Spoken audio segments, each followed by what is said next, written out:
Before our story begins, settle gently into your bed and allow the day to grow quiet. There is nowhere else you need to be tonight.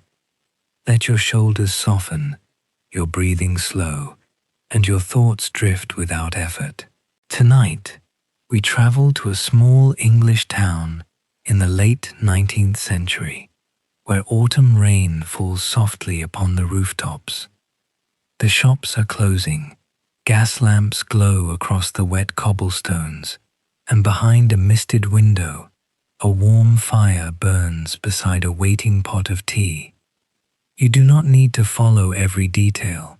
Simply listen, rest, and let the story carry you towards sleep. And now, as the rain falls over Marlow Street, our story begins.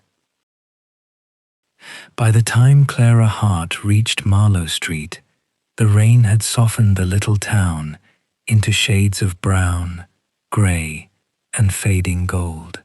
It ran from the tiled roofs, gathered beneath the wheels of passing carts, and lay in the hollows of the pavement, where the newly lighted gas lamps appeared as long and trembling reflections.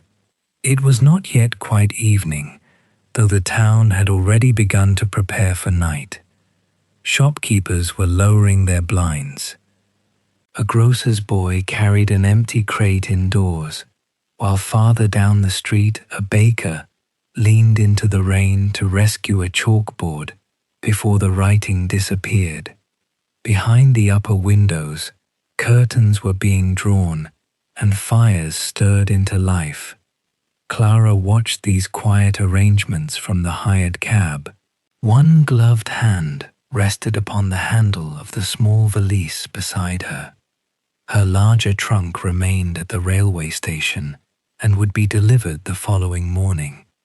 For the present, she carried only what she needed for the night: a change of clothes, a brush and comb, 2 books, and several letters tied together with a narrow blue ribbon. On her lap lay the address of her lodging house: Mrs. Pritchard, 14 Chapel Lane, Marlow. The directions beneath it had appeared simple enough when Clara read them on the train. She was to continue along Marlow Street, past the old assembly rooms, and turn beside the apothecary's shop. Seen now through the rain-streaked cab window, however, every doorway and turning looked much like the next. The horse slowed and came to a stop. Ahead, several paving stones had been lifted from the road. A shallow trench crossed most of the way, surrounded by wet earth and a wooden barrier. The narrow passage remaining beside it was too small for the cab. The driver turned upon his seat. "I can take the horse no farther, miss." Clara lowered the window slightly, and the smell of wet stone, coal smoke, and damp horse leather entered the carriage. "Is Chapel Lane far from here?" "3 streets at most." "Keep straight until you see the apothecary's lamp, then take the turning beside it." Clara thanked him and paid the fare. He placed her valise beneath the shelter of a shop awning, then climbed back onto his seat. A moment later, the cab had turned carefully in the road and was traveling towards the station again. Clara opened her umbrella. One of its ribs had bent during the journey, causing the dark silk to rise unevenly above her head. She picked up the valise, secured the address beneath the fastening of her glove, and began walking. Marlow Street descended gently towards the center of the town. Its houses stood close together, with narrow brick fronts and upper windows looking across the street at one another. Older timbered buildings remained between them here and there, their beams darkened by rain. Small signs moved above the closed shops: a boot, a pair of spectacles, a painted teapot, and a gilded sheaf of wheat. The valise pulled upon Clara's arm with every step. Rainwater gathered around the edges of her boots. and the hem of her grey travelling dress grew steadily darker. From the damaged side of the umbrella, a thin stream of water fell upon her right shoulder, no matter how often she changed its position. She passed a stationer's window, filled with bottles of ink and rows of copybooks.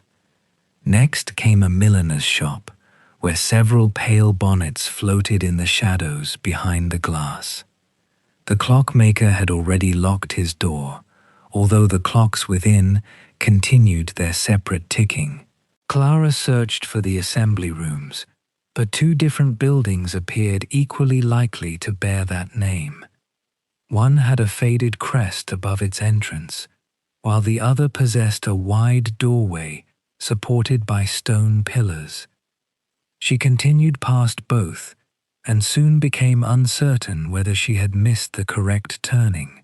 She stopped beneath another awning and placed the valise at her feet. Rain hurried along the gutter beside her, carrying a few yellow leaves towards the drain. Across the street, nearly every window had grown dark or disappeared behind closed curtains. Only one remained illuminated. The light behind it was neither bright nor inviting in the usual manner of an inn. It rested softly behind a pane clouded with steam, turning the drops upon the glass to amber threads.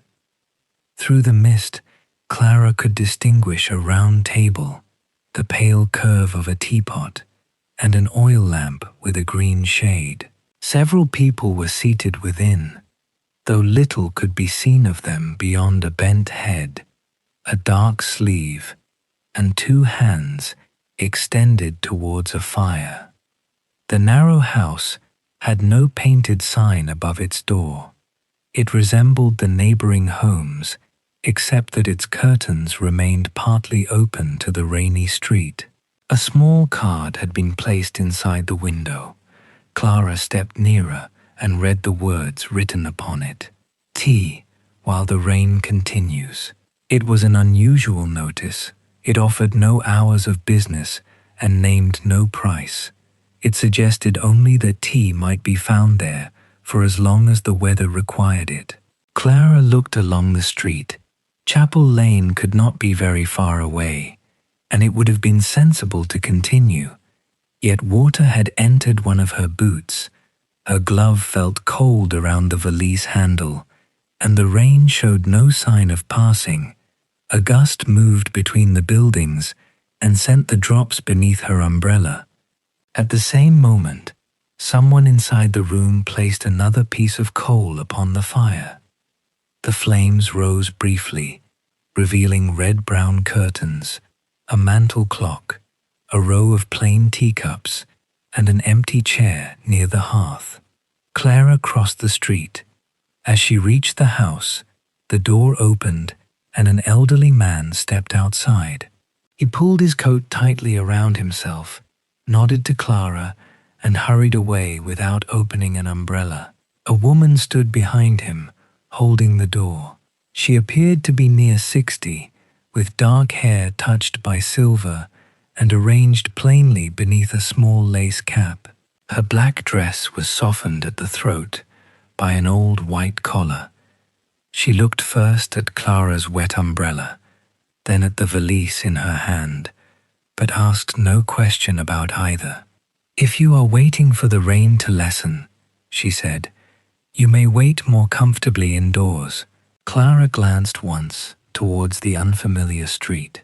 The gas lamps shone dimly through the rain, and the neighboring houses had withdrawn behind their curtains. "Thank you," she replied. "Only for a few minutes, if I may." The woman moved aside. Clara closed her umbrella and stepped across the threshold. Warm air touched her face, carrying the scents of coal, damp wool, black tea, and orange peel drying near the fire. The door closed gently behind her. The rain continued against the window, but its sound had grown softer. No one asked where Clara had come from. No one asked why she was alone. For the moment, She was simply permitted to be warm. Part 2. A room between two journeys. The woman closed the door against the rain and held out her hand for Clara's umbrella. "Let me put that where it may drip without troubling anyone." Clara surrendered it with a quiet word of thanks. The woman placed it in a tall stand near the entrance, beside several others in varying states of age and repair. She then took Clara's damp coat and hung it upon a wooden rail near the stove. Without the weight of the wet wool around her shoulders, Clara became more aware of the room itself. It was small and plainly furnished, occupying what had once been the front parlor of the house. The wallpaper had faded from green to a softer, uncertain color, and the pattern of leaves had nearly vanished where years of light had reached it. Brown-red curtains framed the window. Beneath them stood 3 round tables, each covered with a clean but well-worn cloth. A coal fire burned in the grate at the far end of the room. Its warmth had gathered slowly into the chairs, the curtains, and the dark wooden floor. On the mantelpiece stood a small clock beneath a glass dome, accompanied by 2 china dogs whose painted faces had been softened by age. The clock ticked steadily, though no one appeared to consult it. There were no glass cases of cakes, no printed menu, and no board announcing prices. On a side table stood several brown teapots, a loaf beneath a folded cloth, a jar of marmalade, and a dish containing thin curls of dried orange peel. The air carried their scent gently through the stronger smells of coal and damp clothing. "You may sit near the fire," the woman said. "That chair has just been left." Clara placed her valise beside it and sat down. The seat was low and softened by long use. From there she could see the rain moving across the window and the vague golden shapes of the gas lamps beyond it. The woman disappeared through a curtained doorway at the back of the room. She returned shortly with a plain brown teapot, a cup, and a small plate bearing 2 slices of bread spread thinly with butter. "I had better tell you that I did not come prepared to take tea," Clara said. "I was looking for Chapel Lane when the cab was forced to stop. You may continue looking when the weather has become less determined." The woman placed the tray before her. "I am Mrs. Wren, Clara Hart." Mrs. Wren inclined her head as though the exchange were sufficient. She did not ask why Clara had come to Marlow or whom she expected to find in Chapel Lane. Instead, she poured the tea and moved away to attend to the fire. Clara wrapped her hands around the cup. The tea was strong and warm, with the faint taste of orange that she had noticed upon entering. The bread was fresh, and the butter had softened near the stove. Neither was remarkable, yet both seemed unusually comforting after the train and the wet walk through unfamiliar streets. Only 3 other people remained in the room. At a table near the fire sat a woman with a narrow, thoughtful face. A small work bag rested by her chair, and several lengths of dark thread clung to one sleeve of her dress. She had removed her gloves and laid them across her knees, turning them occasionally so that each damp side might receive the warmth. Near the window, an elderly man in a postal coat held an open newspaper before him. Clara noticed that the paper was several days old and that he appeared to have been reading the same column for some time. Now and then he lowered it to listen to the rain, then raised it again without turning the page. The third person was a young woman, seated alone in the corner. Her bonnet rested on the table beside her, its ribbons darkened by water. She neither read nor sewed. She simply watched the rain move down the glass, following each narrow stream until it disappeared beneath the window frame. No one attempted to begin a general conversation, yet the silence was not uncomfortable. The small sounds of the room seemed to take the place of speech. The settling of coal in the grate, the quiet ticking of the mantel clock, the clink of Mrs. Wren's spoon against a cup, and the rain brushing continuously against the window. Clara had known silent rooms before, but their silence had usually required something of her. In schoolrooms, it meant attention. In sick rooms, it meant caution. In drawing rooms, it might conceal displeasure or expect someone to find the proper remark. Here, silence asked nothing. Mrs. Wren moved quietly among the tables, filling a cup before its owner requested more, and carrying away plates that had remained empty for some time. She appeared to understand which visitors wished to speak and which had come precisely because they did not. The woman by the fire eventually rose and pulled on her gloves. "It has eased a little," she said. "Only a little," Mrs. Wren replied. "It will have to do." Mrs. Wren brought her coat. The woman fastened it carefully, then paused beside a small cabinet near the door. Her hand rested there for a moment before she left, though Clara could not see what she had done. The elderly postman followed soon afterward. He folded the newspaper, placed it neatly upon the table, and glanced through the window. "I have walked in worse," he observed. "You have also complained in better," said Mrs. Wren. A slight smile passed between them. The old man put on his cap and went out into the street, bending his head beneath the rain. The young woman in the corner remained until the fire had dried the ribbons of her bonnet. When she finally rose, Mrs. Wren handed her a small parcel wrapped in paper. "For later," she said. The young woman accepted it without surprise. She murmured her thanks and left, holding the parcel beneath her shawl. Clara and Mrs. Wren were alone. The rain had changed while Clara sat by the fire. It no longer struck the glass in firm, slanting lines. The drops fell more slowly now, and the reflections of the gas lamps had grown steadier upon the pavement. Mrs. Wren began to clear the tables. She folded one cloth, straightened the chairs, and carried the remaining bread into the room beyond the curtain.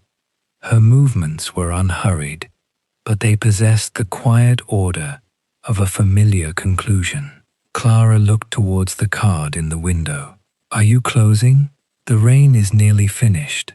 Mrs. Wren said this as naturally as another proprietor might have spoken of the hour. Clara glanced at the mantel clock. She had expected the room to remain open until some appointed time, but the clock seemed to have no authority here. The weather had brought the visitors in, and now it was sending them onward. She finished the last of her tea and stood. Her dress had dried near the fire, and warmth remained in her hands when she lifted her valise. "What do I owe you, Mrs. Wren?" Mrs. Wren nodded towards the small cabinet beside the entrance. Upon it stood a shallow blue saucer containing several coins. "Whatever you think the tea was worth," she said. "If today is not a convenient day, another will do." Clara placed 2 coins upon the saucer. Mrs. Wren neither counted them nor looked in their direction. She was occupied with removing the card from the window. Clara put on her coat. It was still faintly damp at the cuffs, but no longer cold. Mrs. Wren gave her the umbrella and then opened the door. The street beyond had become quiet and silver grey.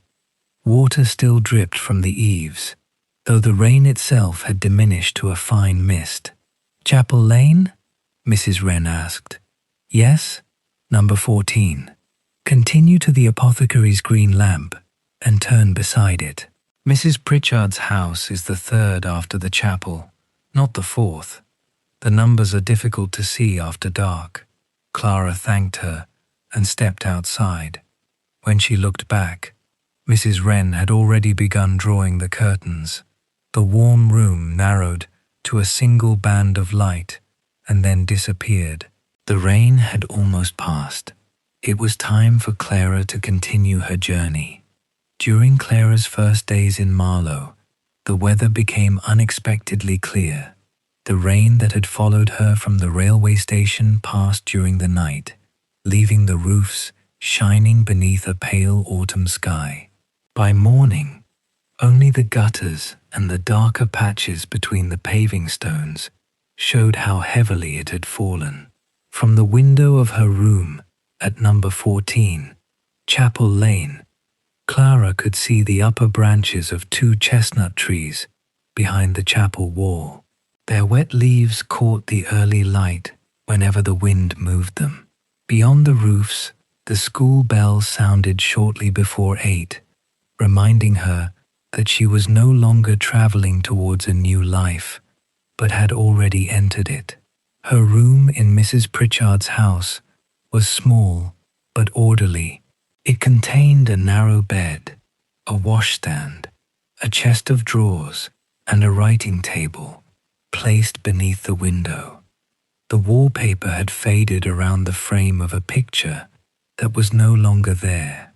A blue and white jug stood in the basin, and a woven mat covered the coldest part of the floor beside the bed.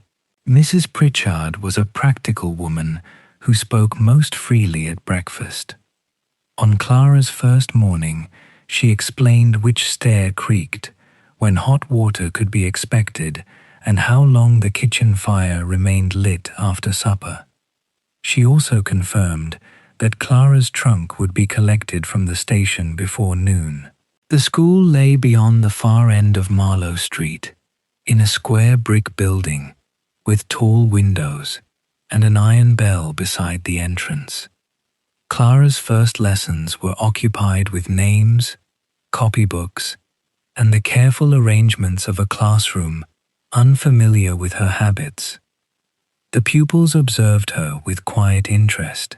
The younger girls examined the stitching on her cuffs, while the older ones listened for signs that she might be either too strict or too easily persuaded.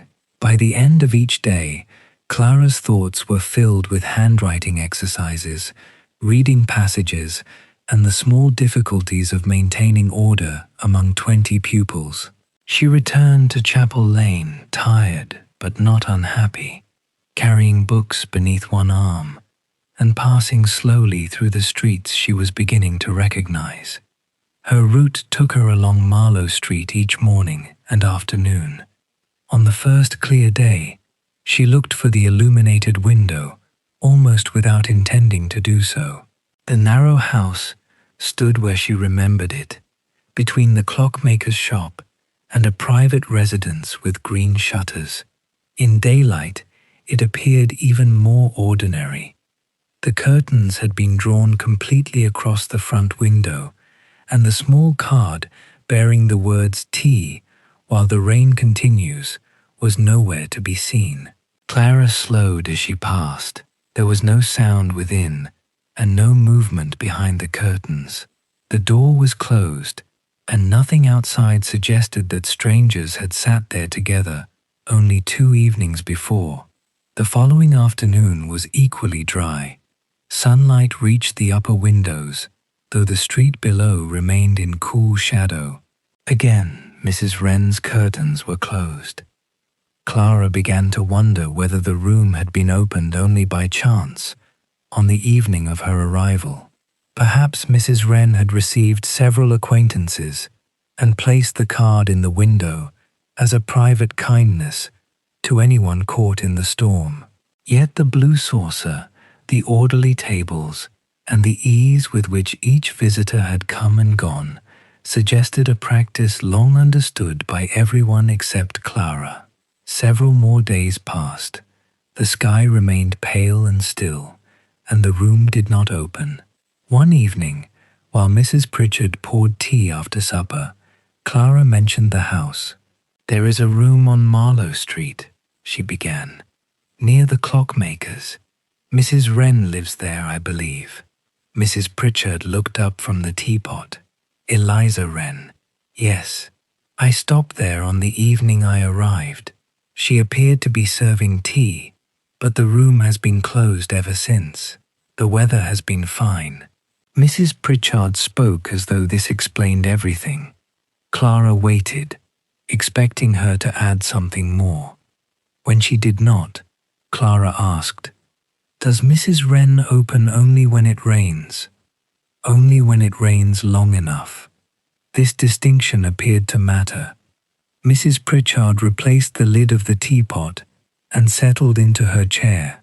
"A brief shower will not do.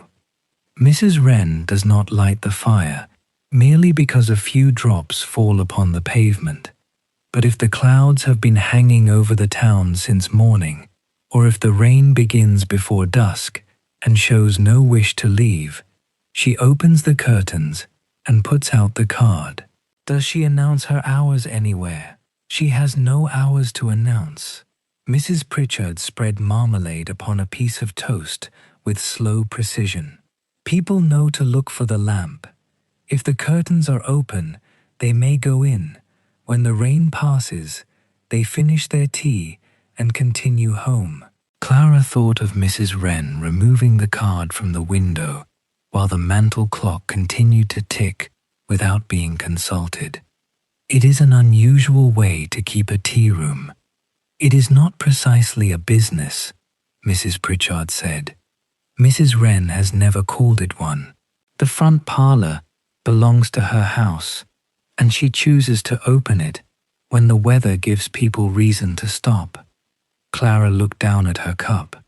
"What do people call it then?" "The rain room." Mrs. Pritchard's answer was so simple that it seemed the name required no explanation. "She has been doing it for years. No one in Marlow thinks much about it now. If the rain is heavy and someone is delayed between one place and another, they know there will probably be a fire on Marlow Street." Mrs. Pritchard moved on to speak of the butcher's altered delivery time and a loose hinge on the garden gate. Clara asked nothing further. She understood that, to her landlady, Mrs. Wren's arrangement was no stranger than the school bell or the Thursday market. It belonged to the town and had long ago ceased to require explanation. At first, Clara decided it was merely an eccentric habit.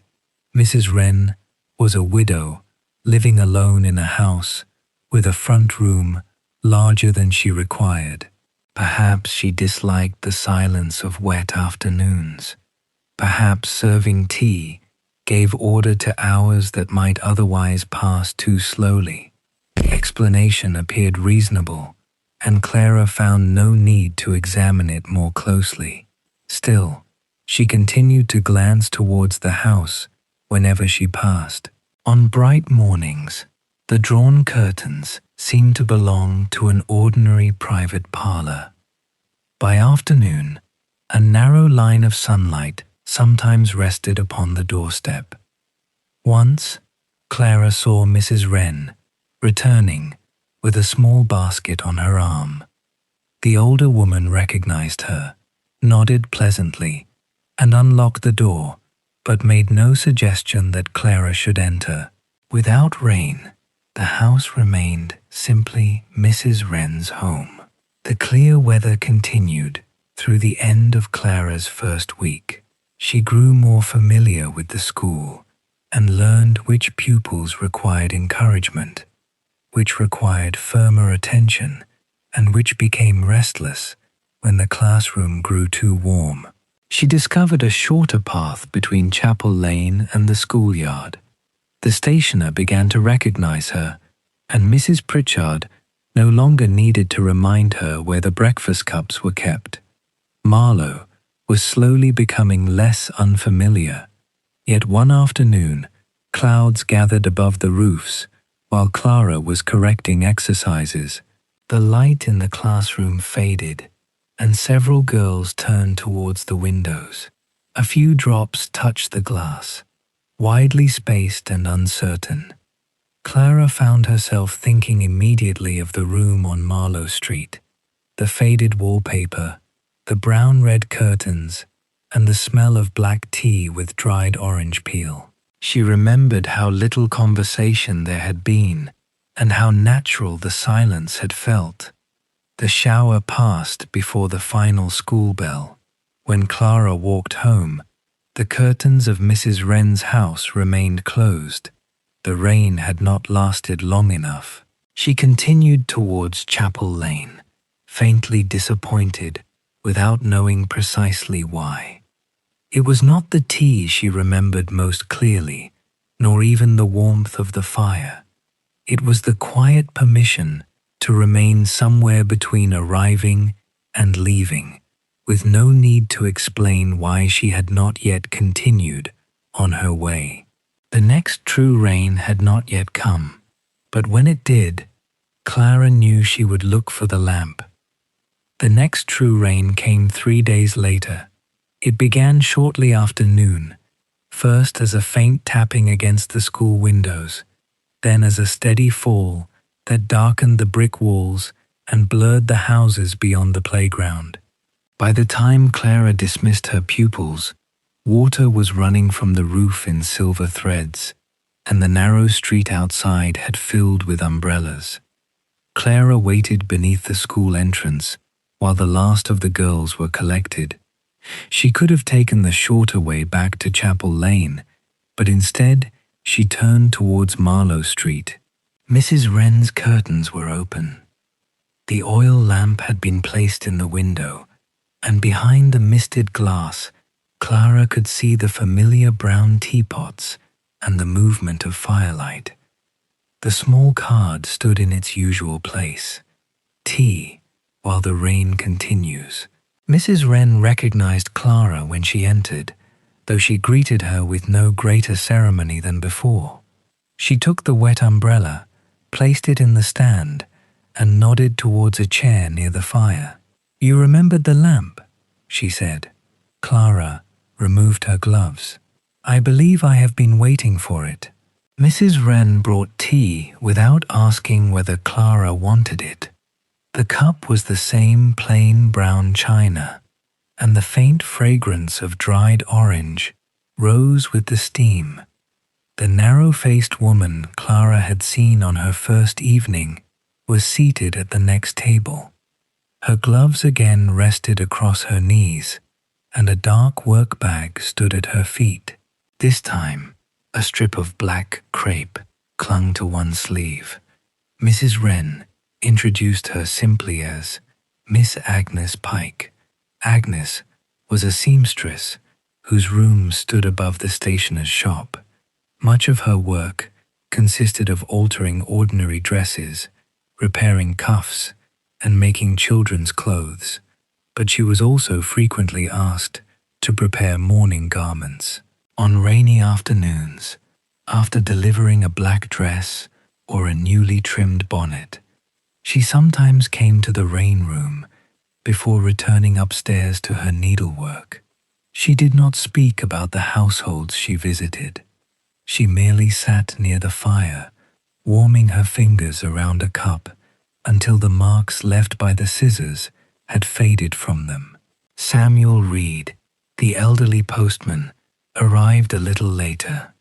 Rain shone upon the shoulders of his postal coat, and the leather bag at his side had been covered with a square of oilcloth. He placed 2 letters on the table before removing his coat.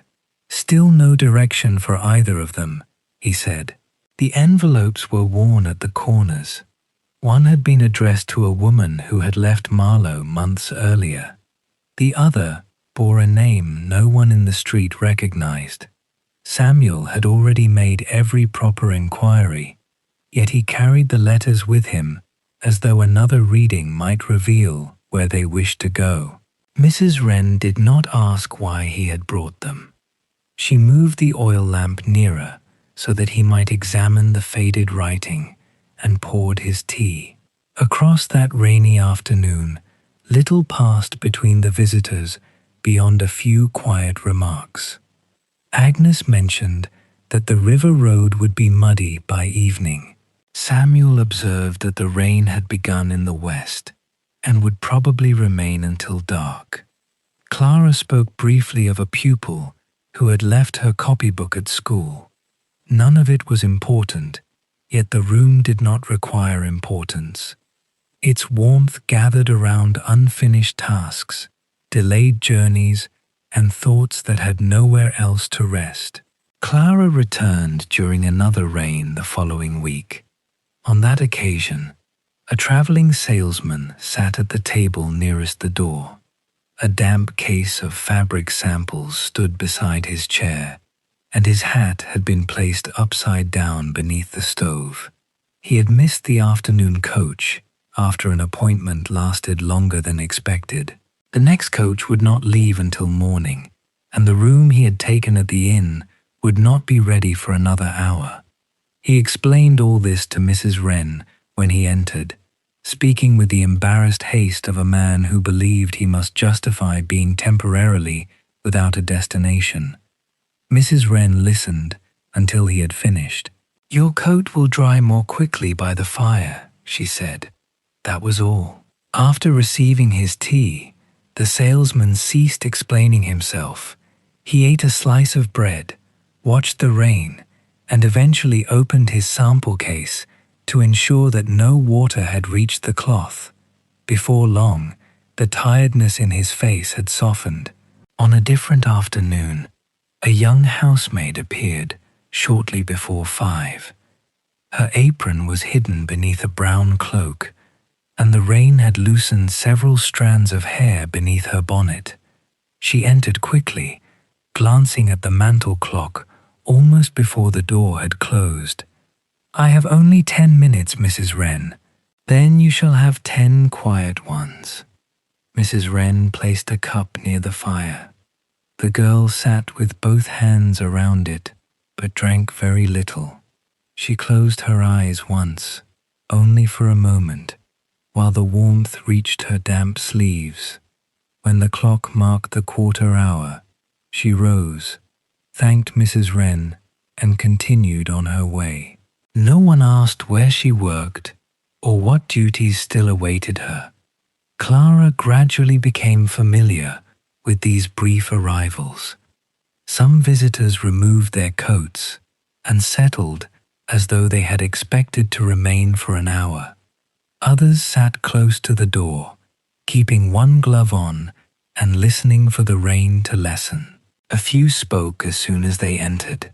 A few seemed relieved that no conversation was required of them. Mrs. Wren received them all with the same quiet attention, but not in precisely the same way. She knew when Samuel wished to complain about an address that had been written badly, and when he wanted only his old newspaper. She knew that Agnes preferred the chair where the light fell upon her hands, but did not shine directly into her eyes. She gave the traveling salesman bread before he asked for it, and placed the maid's tea near the stove so it would cool quickly enough to drink within 10 minutes.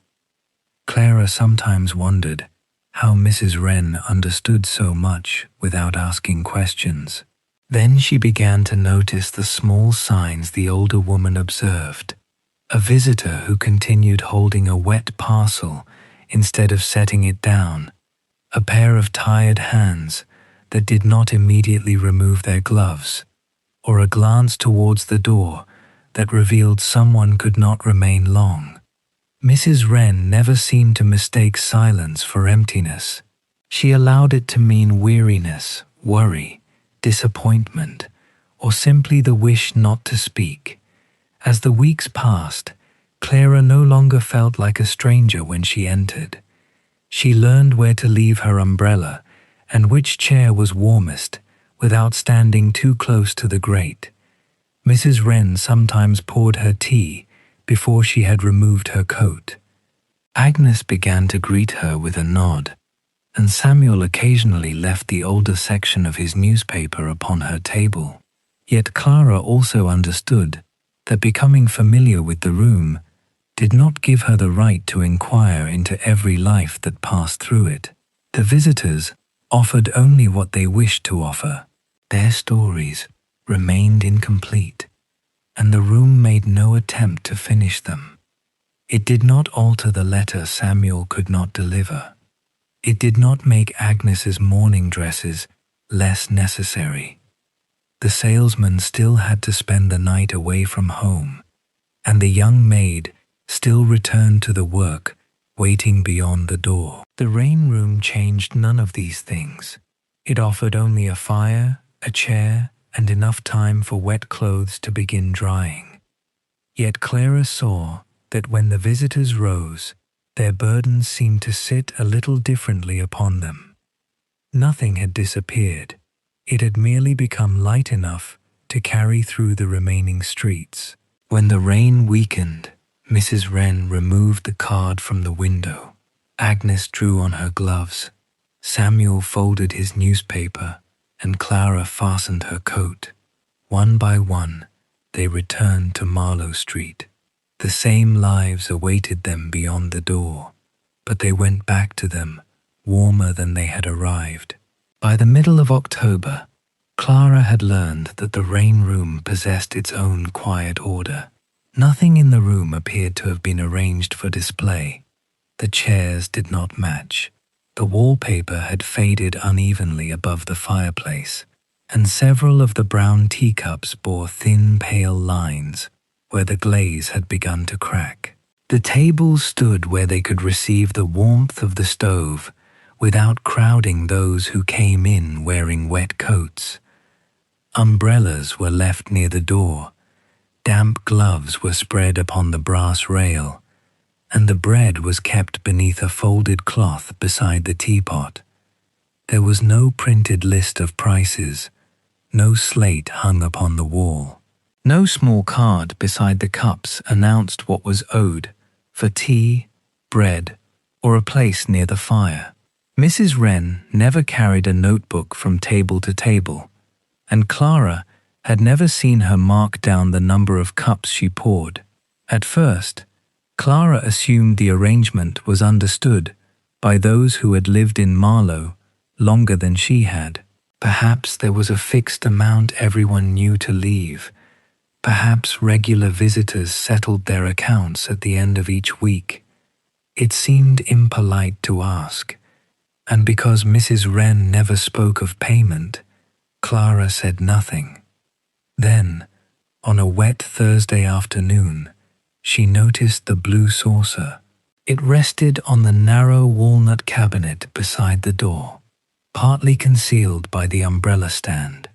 It was smaller than the saucers used beneath the teacups, and finer than most of the china in the room. A ring of dark blue leaves had been painted around its edge, though several had faded until they were scarcely more than grey shadows. 2 pennies lay in its centre.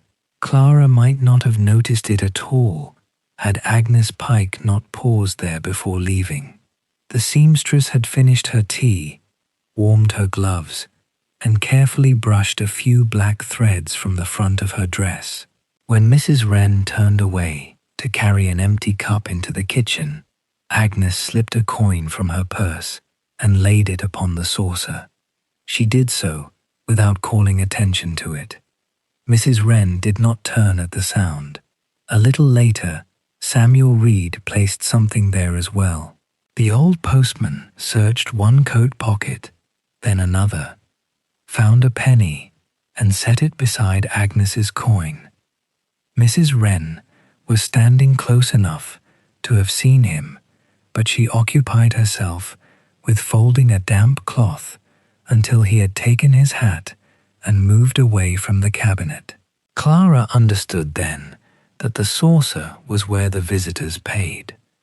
Before leaving, she opened the clasp of her own purse and found 2 small coins among the railway receipts and folded scraps of paper she still carried from her journey to Marlow.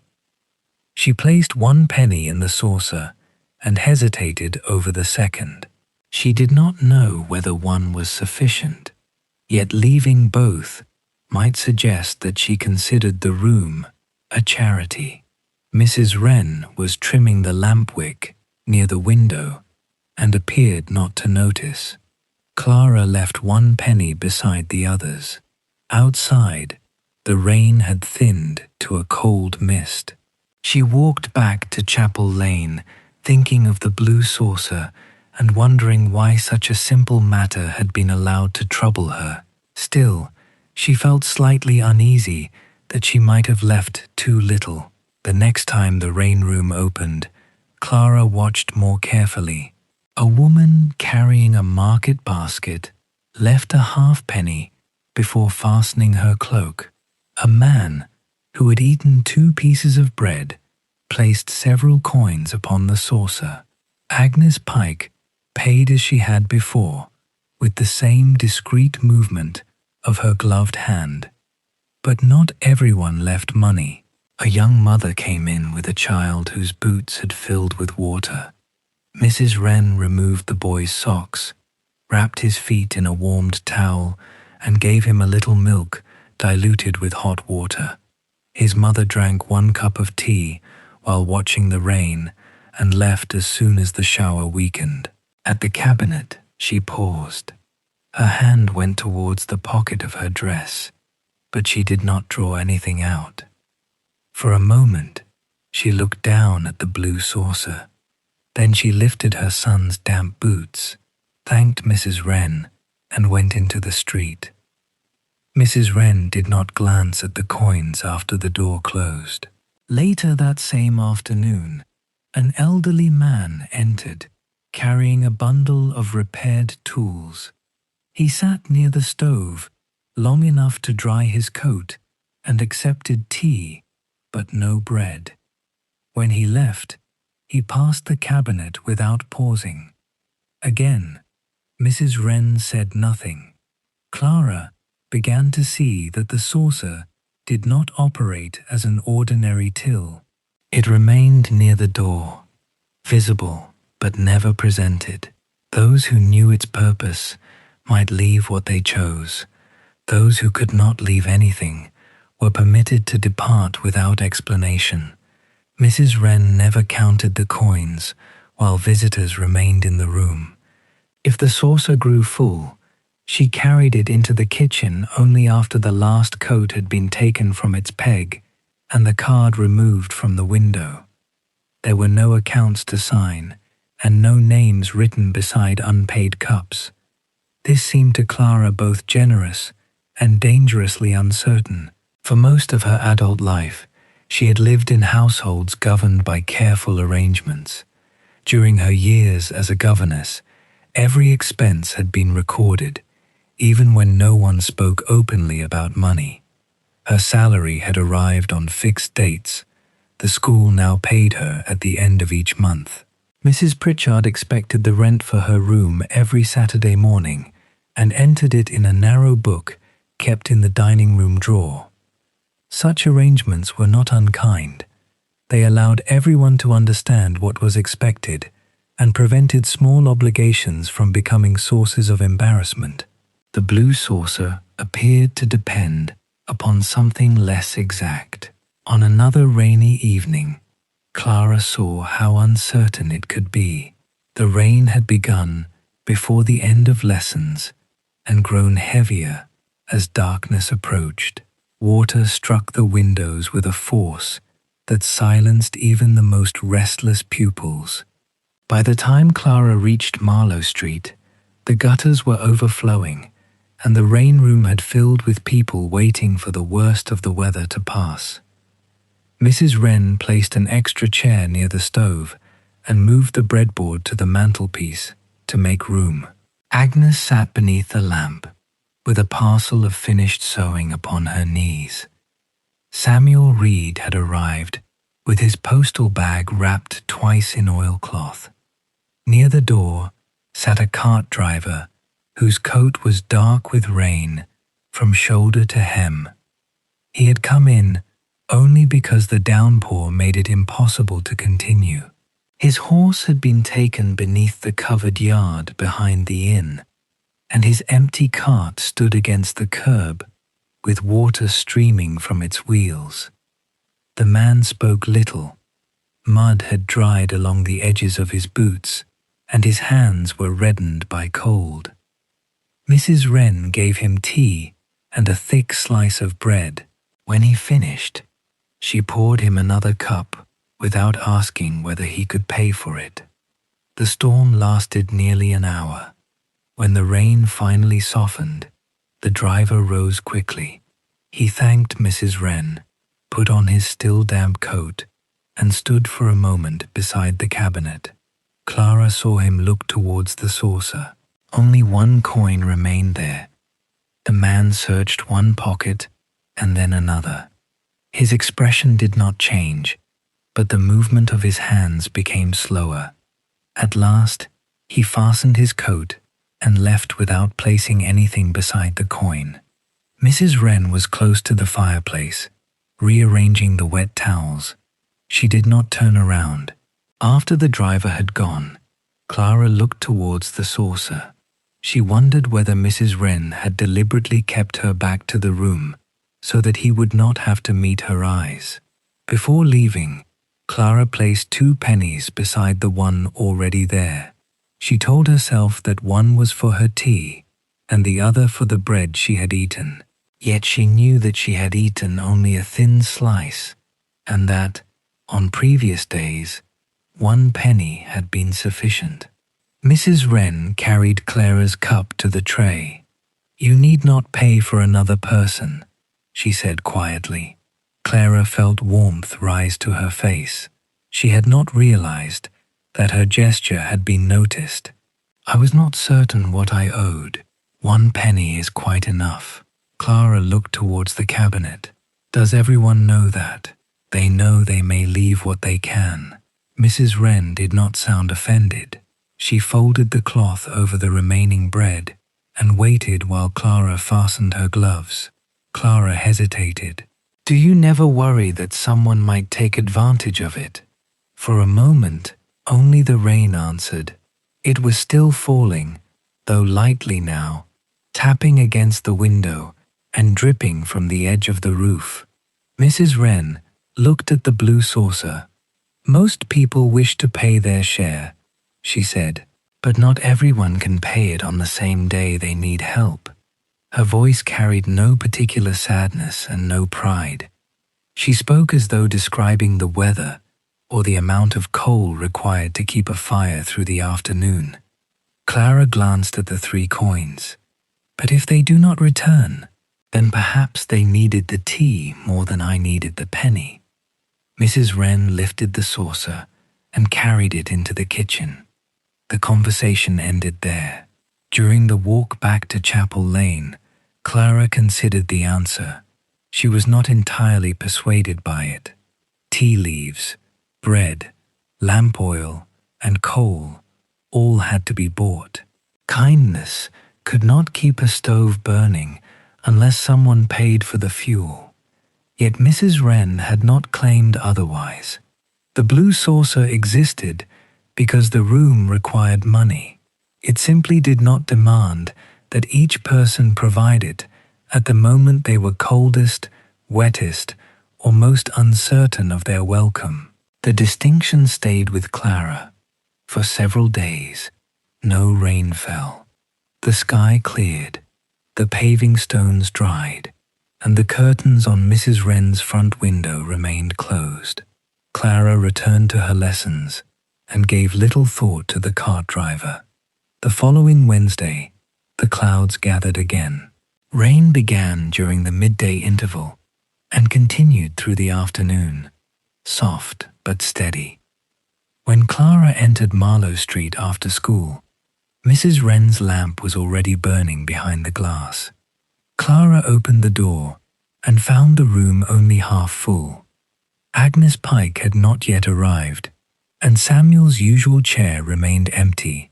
Mrs. Wren was arranging cups near the stove. Before Clara could remove her wet cloak, the door opened behind her. The cart driver stood on the threshold, This time, his coat was dry. A small sack rested across one shoulder, leaving a dusting of black upon the cloth.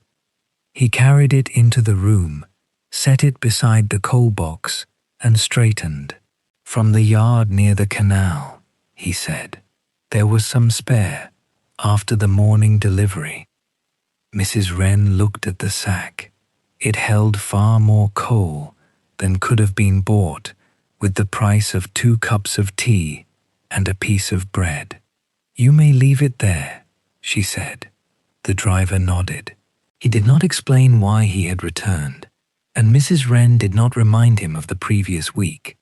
She only took his coat and asked whether he wished to sit near the fire again. "I cannot stay today." Mrs. Wren wrapped a slice of bread in a clean piece of paper and handed it to him. "For the road, then." The man accepted it, touched the brim of his cap and left. No coin had been placed upon the blue saucer, yet after the door closed, the room contained enough coal to warm many more rain-soaked visitors. Mrs. Wren returned to the teapot without comment. Clara hung her cloak upon the peg and sat in her usual chair. She understood a little more clearly then.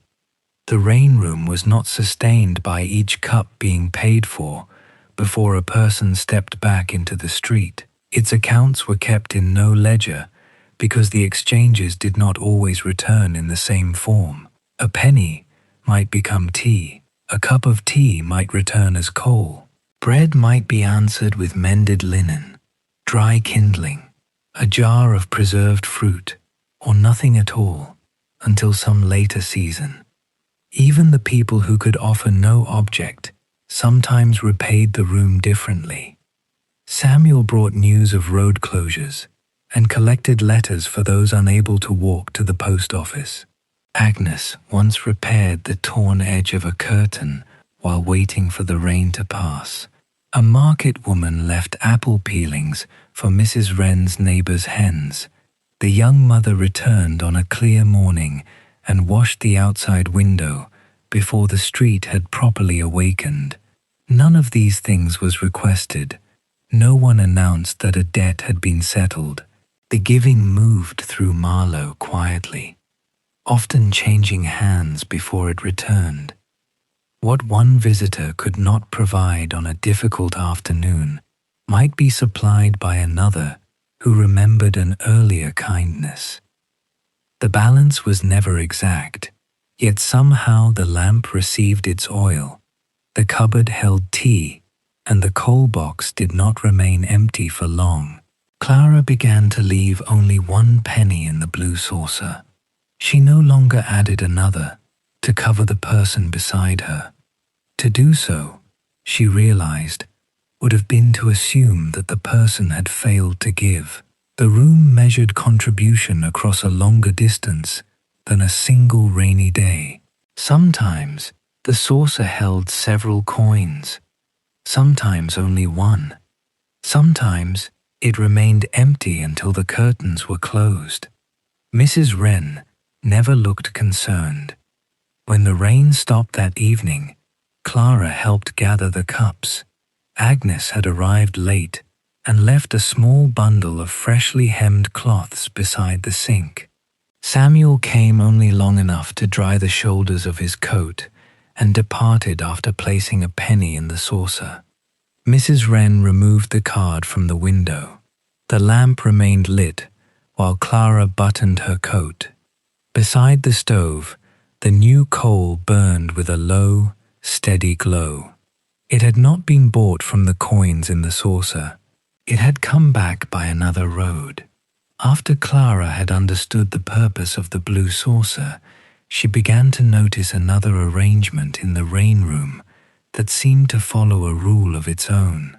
Beside the front window stood a small round table with 2 chairs. It was no finer than the others in the room. The walnut surface had been darkened by age, and a folded square of cloth had been placed beneath one leg to keep it steady upon the uneven floor. One chair faced the window and the rain-darkened street beyond it. The other faced the door. Whenever Mrs. Wren opened the room, she prepared this table before the first visitor arrived. She set down 2 cups, a small brown teapot, and a clean napkin, folded into a narrow rectangle. Sometimes there was a little plate with 2 slices of bread. More often, there was only the tea. At first, Clara assumed the table had been reserved for visitors who had not yet arrived. Yet as the rainy afternoons passed, she saw that no one ever sat there. The regular guests appeared to understand this without being told. Samuel Reed never placed his postal bag upon its empty chair, although he often arrived carrying more letters and newspapers than he could comfortably hold. Agnes Pike kept her sewing parcel upon her knees, rather than use the clear space beside the window. Even those who entered only occasionally seemed to sense that the table was not quite part of the ordinary room. There was no card upon it. Nothing had been tied across the chairs. Mrs. Wren never explained that the place was reserved. Still, it remained untouched. One cold afternoon near the end of October, the rain began before midday and continued with such steadiness that Marlow Street seemed gradually to disappear behind it. Water ran from the shop awnings, gathered in the gutters, and spread across the paving stones in shallow grey streams. By the time Clara left the school, the hem of her skirt was damp, despite the careful way she lifted it above the mud. The rain room was already crowded when she arrived. Agnes sat near the stove, with her gloves spread across her lap.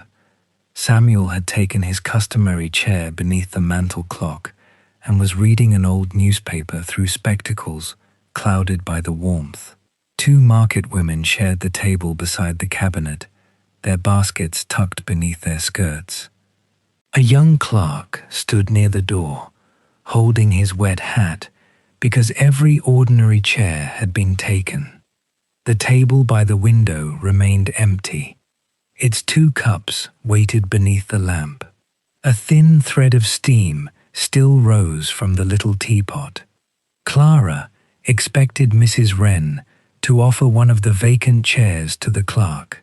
Instead, Mrs. Wren went into the kitchen and returned carrying a plain wooden chair with a rush seat. She placed it beside the stove, where there was scarcely enough space between Samuel's boots and the market baskets. The clerk thanked her and sat down. No one remarked upon the 2 unused chairs by the window. Clara looked from the crowded room to the carefully prepared table. Mrs. Wren had gone to some trouble to keep it free, even when doing so made the rest of the room less comfortable. The arrangement could not be accidental. As the afternoon darkened, the lamp cast a pale reflection of the cups upon the window. Beyond the glass, horses moved slowly through the rain, and the wheels of passing carts made a dull, softened sound upon the wet road. Mrs. Wren continued her work. She poured tea, replaced damp towels, and moved a basket of firewood nearer the stove. Her manner was as calm as ever, yet Clara noticed that whenever wheels slowed outside the house, Mrs. Wren briefly turned towards the window. Most of the time, it was only a delivery cart stopping at one of the neighboring shops. Then, shortly before the gas lamps were lit, a carriage approached from the direction of the station. Its wheels moved more heavily than those of the smaller carts, and the horse's steps settled into a slow, even rhythm as it entered Marlow Street. The sound drew nearer, softened, and then stopped directly outside the rain room. Mrs. Wren was standing beside the window table. She became still. One hand rested upon the back of the chair facing the door, her fingers closing lightly around the worn wood. She did not move towards the window or lift the curtain. She only listened. Through the misted glass came the faint creak of a carriage door. followed by a man's voice and the sound of footsteps crossing the pavement. For a moment, Clara thought someone was coming into the rain room. The footsteps passed instead to the clockmaker's shop next door. A bell rang faintly beyond the wall, and a moment later the carriage moved away. Mrs. Wren released the chair. She lifted the teapot from the table, tested its warmth against her palm, and carried it into the kitchen to refill it. When she returned, her expression was unchanged. No one else appeared to have noticed the pause. Agnes was examining a loose thread at the edge of her cuff. Samuel turned a page of his newspaper. The clerk held his hands around his cup, watching the coals settle in the stove. Clara lowered her eyes. She had known since her first evening at Mrs. Pritchard's lodging house that Mrs. Wren was a widow. The information had been offered as one of the ordinary facts of the street, together with the age of the clockmaker and the number of years Agnes Pike had occupied the rooms above the stationer's shop. No one had told Clara when Mr. Wren had died or what kind of man he had been. Now she began to wonder whether he had once returned home by carriage on rainy evenings. Perhaps Mrs. Wren had sat at the window, listening for the sound of wheels while the tea waited between two cups. Perhaps the chair facing the door had been his, positioned so that he would see her as soon as he entered. The little table might have belonged to a routine, continued so often that Mrs. Wren's hands still remembered it. The thought seemed to explain why the regular visitors left the place undisturbed. They had lived in Marlow long enough to know its meaning, though their kindness kept them from speaking of it. Clara considered asking Agnes when Mrs. Wren was out of the room. The seamstress would almost certainly know the answer. Yet the question felt wrong before Clara had even formed it. During her years as a governess, she had learned that every household contained objects around which silence had quietly settled. A walking stick might remain in a hall long after its owner had ceased to use it. A child's drawing might stay inside a desk where no one intended to find it. A particular cup might be handled with greater care than its value required. Such things did not always conceal secrets. Sometimes they merely held memories that belonged first to the person who had kept them. The table by the window appeared to be such a place. Clara decided not to ask. The rain continued for another half hour. When it finally weakened, the visitors began fastening their coats and gathering their belongings. Coins were placed quietly in the blue saucer. Samuel folded his newspaper. Agnes wrapped her sewing parcel beneath her shawl. The young clerk thanked Mrs. Wren for the chair and carried it back towards the kitchen before leaving. Clara remained long enough to help collect the cups. She cleared the tables beside the stove and carried the tray towards the kitchen. When she reached the window, she paused. Neither of the two cups there had been used. The tea in the small pot had grown cold, and the folded napkin remained exactly where Mrs. Wren had placed it at the beginning of the afternoon. Mrs. Wren came across the room and rested her hand upon the chair facing the door. "I shall see to these," she said. Clara left the table untouched. Mrs. Wren stood there for a few quiet seconds, looking not into the room, but through the rain-softened glass. There was no sharp grief in her face. Whatever memory had risen with the sound of the carriage seemed familiar enough to require no tears. Clara turned away and fastened her coat, granting Mrs. Wren the privacy of not being watched. Outside, the gas lamps shone in the wet street, their reflections trembling whenever a cart passed. The rain had thinned to a fine mist, and water continued to fall softly from the eaves. Clara walked back towards Chapel Lane. without looking behind her. She believed she now understood the table. One cup was for Mrs. Wren, the other was for the man who could no longer return. During the first week of November, the rain stopped. The change came quietly. Clara woke one morning to find a narrow bar of sunlight lying across the carpet beside her bed, and when she opened the curtains, the roofs beyond Chapel Lane were pale beneath a washed blue sky. Water still clung to the gutters, but no drops fell from the eaves. A milk cart moved along the street without its driver's oilskin hanging behind the seat, and two sparrows searched the drying stones for crumbs. The clear weather continued through the following days. The roads gradually hardened. Mud dried in ridges beside the curbs. Fallen leaves gathered beneath garden walls, and the shopkeepers left their doors open during the brighter hours. Women paused outside the bakers without raising umbrellas over their bonnets. Children leaving the parish school walked slowly home, no longer hurried onward by rain. Each afternoon, Clara passed through Marlow Street after finishing her lessons. The curtains of the rain room remained closed. There was no lamp behind the glass, no steam upon the window, and no small card offering tea while the rain continued. In daylight, the house appeared narrower than Clara remembered. Its brickwork was dark with age, and the paint around the door had begun to crack near the handle. Without the warm room visible behind the window, it looked like any quiet house belonging to a widow who preferred not to receive callers.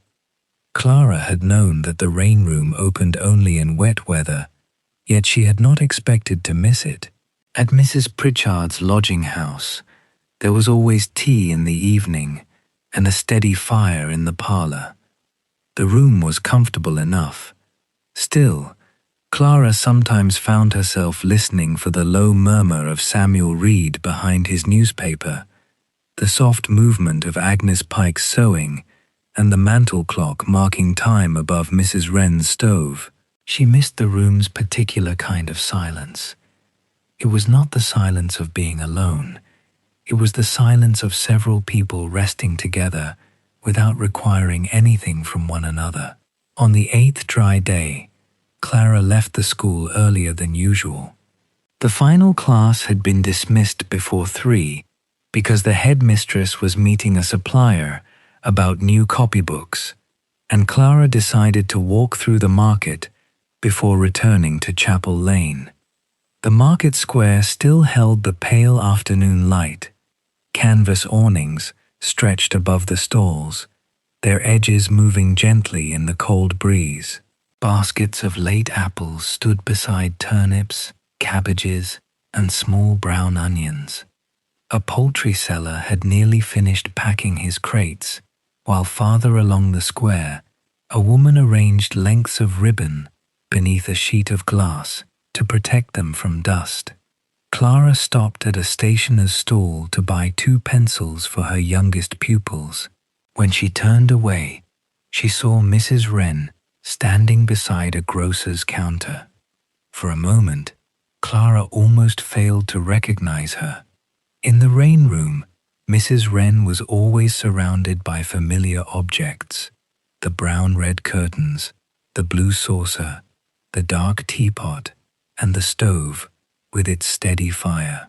Clara had come to think of her as belonging among those things, moving quietly between them while rain pressed against the window. Here, beneath the open sky, she appeared quite different. She wore a dark green bonnet instead of the plain cap Clara usually saw indoors. A grey wool shawl was fastened neatly at her throat, and a market basket hung from one arm. She was examining a wooden box filled with dried orange peel, lifting several pieces to inspect their color before placing them upon a small square of paper. The grocer weighed the peel and folded the paper around it.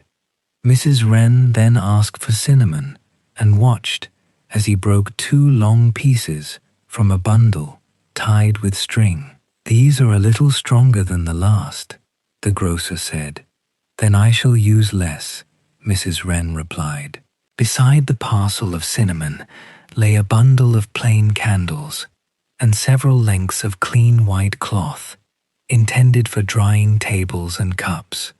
They were the ordinary supplies of the rain room, although no rain had fallen for more than a week.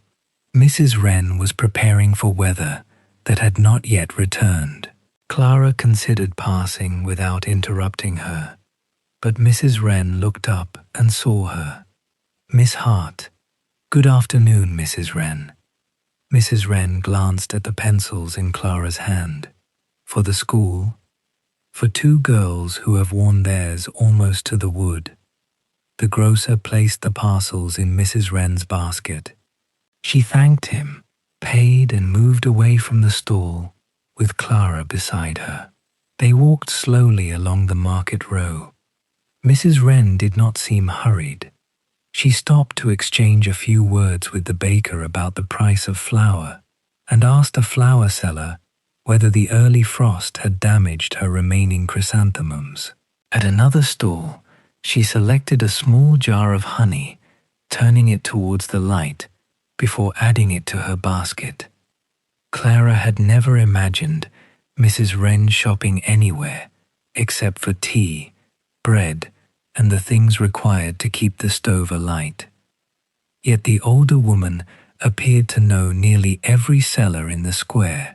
She remembered whose daughter had been unwell, whose roof was being repaired, and which family expected a son home from sea before Christmas. Her questions were brief and never intrusive.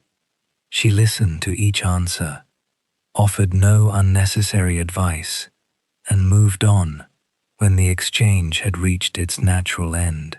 Near the edge of the market, Mrs. Wren paused at a narrow bench where a bookseller had arranged used volumes in uneven stacks. She chose 2, a collection of sermons with a faded brown cover and a small book of garden essays whose green cloth binding had become pale at the corners. "I did not know you were fond of gardening," Clara said. "I am not patient enough for it." Mrs. Wren opened the smaller volume to check that none of its pages were missing. "These are for someone else." The bookseller wrapped them in old newspaper. Mrs. Wren placed the parcel beneath the candles and dried orange peel, taking care not to bend its corners.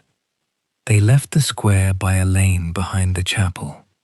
Clara assumed Mrs. Wren was returning to Marlow Street, but after a short distance, she stopped outside a cottage with a low stone step. A wooden stool had been placed near the door. Upon it rested an empty cup and a folded handkerchief. "Mrs. Bell has injured her foot," Mrs. Wren explained. "She insists it is nothing, which generally means she has been unable to put on her shoe for 3 days. She lifted the small jar of honey from her basket. The door opened before she could knock. An elderly woman stood inside, leaning upon a cane. One foot was wrapped in a thick woolen slipper. "You have been to the market without me," Mrs. Bell said. "You told me not to wait. I expected you to ignore me." Mrs. Wren handed her the honey. Mrs. Bell examined the jar and sighed with an affection that made the sound less severe than it might have appeared. "You have paid too much for this." "I have not told you what I paid. You always pay too much when buying things for other people." Mrs. Wren did not argue. She asked whether the fire had been drawing properly and whether the neighbor's boy had brought in enough coal. Mrs. Bell answered both questions, then noticed Clara waiting near the gate. Mrs. Wren introduced them. Nothing was said about the rain room. After a few minutes, Mrs. Wren continued along the lane with Clara. The book parcel remained beneath her arm. The final house stood beyond the chapel wall, behind a small garden where the last marigolds had bent beneath the cold.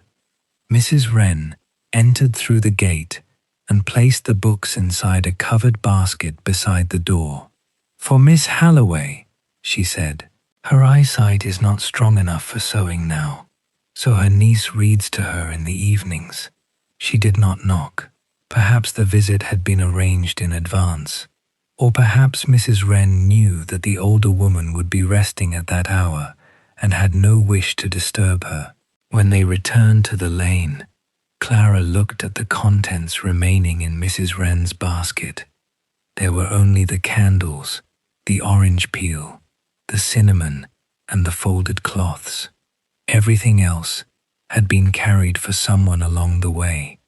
Until that afternoon, Clara had imagined Mrs. Wren's life in two simple parts. There were the rainy days, when the curtains opened and strangers gathered near the stove, and there were the dry days, when the house closed and Mrs. Wren remained alone behind the darkened window. She now saw how little she had understood. Mrs. Wren was not waiting inside the silent room for the weather to change.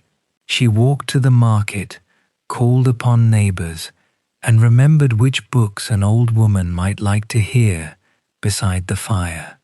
She knew when someone had hurt a foot, when a shopkeeper's child had recovered from a fever, and when a flower seller needed to speak of the frost. Her life was small in the way many lives in Marlow were small. It did not travel far beyond the market, the chapel, and the surrounding streets. Yet within those boundaries it seemed complete, joined to other lives by errands, questions, and ordinary acts of attention. There was no sense that Mrs. Wren belonged only to what she had lost. This knowledge unsettled Clara's explanation of the table by the window. She had believed the 2 cups were the remains of a life Mrs. Wren could not leave behind. The woman walking beside her did not appear unable to move forward. She spoke of next week's bread, the neighbor's coal and books yet to be read. She bought supplies for future rain and carried them home without sadness. As they reached the corner of Marlow Street, Mrs. Wren shifted the basket to her other arm. "The sky may change tomorrow," she said. Clara looked west. A thin bank of grey cloud had gathered above the rooftops, though the afternoon remained clear. "Will you open the room, if the rain lasts?" They stopped outside the narrow house. Its curtains were still closed, and in the dry light, the window revealed nothing of the room beyond it. Mrs. Wren placed her key in the lock. "Good afternoon, Miss Hart." "Good afternoon, Mrs. Wren." Clara continued towards Chapel Lane. After a few steps, she heard the door open and close behind her. She did not turn around. The meeting had answered a question she had not realized she was asking. Mrs. Wren possessed a life beyond the rain room, and it was neither empty nor suspended. She had not withdrawn from the town to sit beside a memory. She continued to take part in the days that came, whether rain fell or not. Yet this left the deeper question unanswered. If Mrs. Wren was no longer living in the past, why did she still prepare 2 cups? And why did one chair always remain empty? The rain returned the following afternoon. It began lightly, while Clara was teaching the final lesson of the day, no more than a faint tapping against the upper panes of the classroom windows. The girls noticed it before she did. Several glanced towards the glass as the pale November sky darkened above the roofs, and one child quietly drew her satchel nearer to her feet so that she would not forget it in her hurry to leave. By the time the school bell rang, the flagstones in the courtyard had turned a deeper grey. The rain was steady but gentle, falling almost without wind. It softened the chalk marks upon the playground wall and gathered in small silver beads along the iron railings. Clara opened her umbrella and walked towards Marlow Street. The dry interval had made the first wet afternoon feel newly familiar. Shopkeepers brought in the baskets and wooden stands they had left outside during the clearer weather. A boy from the grocer's pulled a canvas sheet over 2 crates of vegetables. Farther along the road, a lamplighter moved from post to post beneath a dark oilskin cape, leaving small circles of yellow light behind him. Before Clara reached the rain room, she saw the card in the window. Tea, while the rain continues. The curtains had been drawn apart, the lamp was lit, and steam had already begun to cloud the lower panes. Clara stepped inside and closed her umbrella over the stand near the door. The room smelled of coal smoke, black tea, and the dried orange peel Mrs. Wren had purchased at the market. After so many quiet days behind closed curtains, everything appeared unchanged. The faded wallpaper, the brown-red drapes, and the mantel clock moving steadily above the stove. Mrs. Wren had prepared the window table. 2 cups stood beside the small teapot. The folded napkin lay between them, and the chair facing the door had been drawn slightly away from the table, as if its occupant might arrive at any moment. Clara removed her damp gloves and placed them near the stove. "The weather changed sooner than I expected," she said.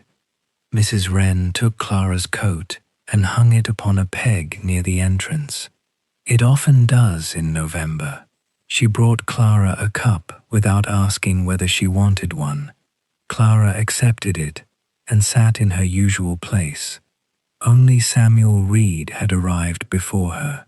He occupied the chair beneath the mantel clock, his postal bag resting against one boot and an old newspaper unfolded across his knees.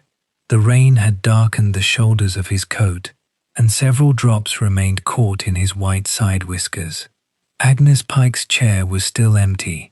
So were the tables beside the cabinet. The room had the quiet expectancy of a place prepared before its visitors had found their way to it. Samuel lowered his newspaper as Mrs. Wren crossed towards the stove. "Have you brought that old traveling cloak down again, Eliza?" Clara followed his glance. A dark brown cloak hung from the last peg near the door, partly hidden behind her own coat. It was heavier than the garments Mrs. Wren ordinarily wore, and considerably older. The wool had faded at the shoulders, while the lower edge showed pale marks left by dried road mud.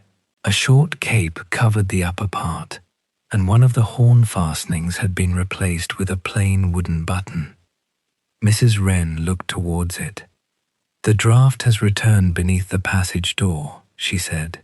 "The cloth is useful after dark." Samuel nodded, as though this explanation was sufficient. Jonathan wore it on the city road. Mrs. Wren did not answer. She moved the coal tongs nearer the stove and returned to the kitchen, carrying an empty tray. Samuel lifted his newspaper again, but he did not immediately begin reading. "That cloak saw more rain than most umbrellas," he said. Mr. Jonathan Wren was rarely fortunate with weather. His tone held no solemnity. He spoke as he might have spoken of a bridge that once stood beyond the mill, or a shopkeeper who had occupied a familiar corner before Clara came to Marlow. Clara looked at the cloak once more. She had heard Mr. Wren's name only in the past tense, and never from Mrs. Wren herself. Until then, he had existed in her thoughts, merely as the absent figure to whom the second cup might belong. She had imagined a man returning by carriage, opening the door and sitting in the chair prepared for him. Samuel folded one side of the newspaper inward. "He collected goods for Mr. Alcott's business," he continued. "Tea sometimes, spices, boxes of fine paper when the stationer needed them. anything that could not be sent safely by rail without someone seeing to it. Clara did not recognize the merchant's name, but Samuel seemed not to require an answer. Jonathan traveled to the city 2 or 3 times in a month, left early, returned after dark. Mrs. Wren always knew which carriage to listen for. Outside, a cart moved slowly along the wet street. Its wheels passed through a shallow pool near the curb and sent water softly against the pavement. Samuel looked towards the window table. He sat there when he came home. The simple statement settled the matter more firmly than all Clara's earlier suppositions.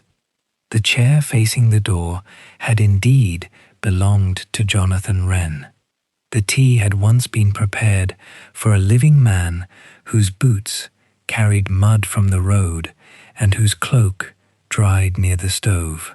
Mrs. Wren returned carrying a small plate of bread. Samuel's newspaper opened at once.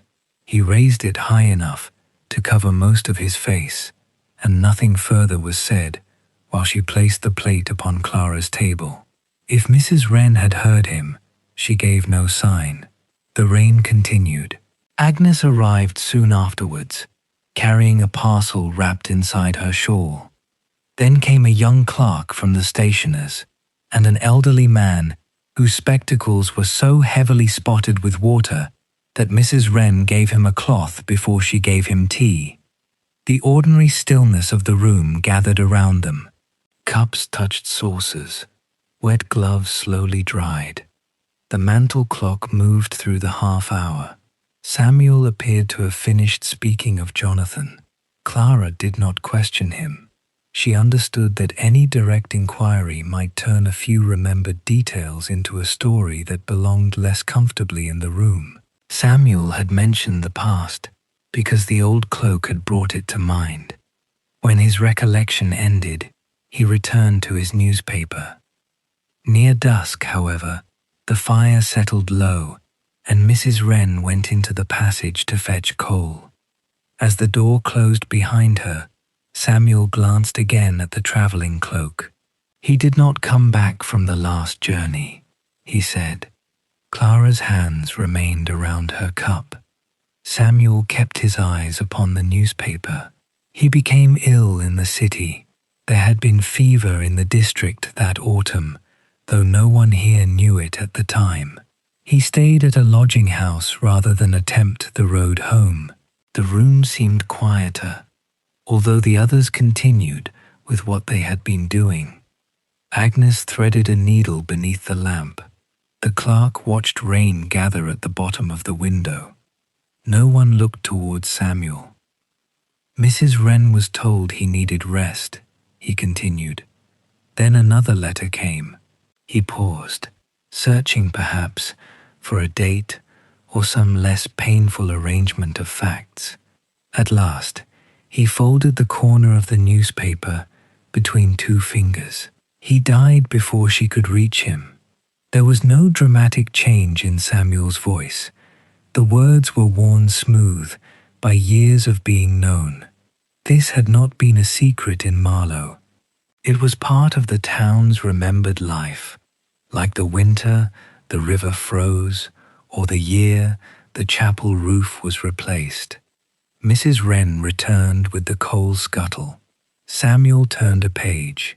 She added 2 pieces of coal to the stove and adjusted them with the tongs. A small flame rose between them, then settled into a warm red glow. Clara looked towards the 2 cups by the window.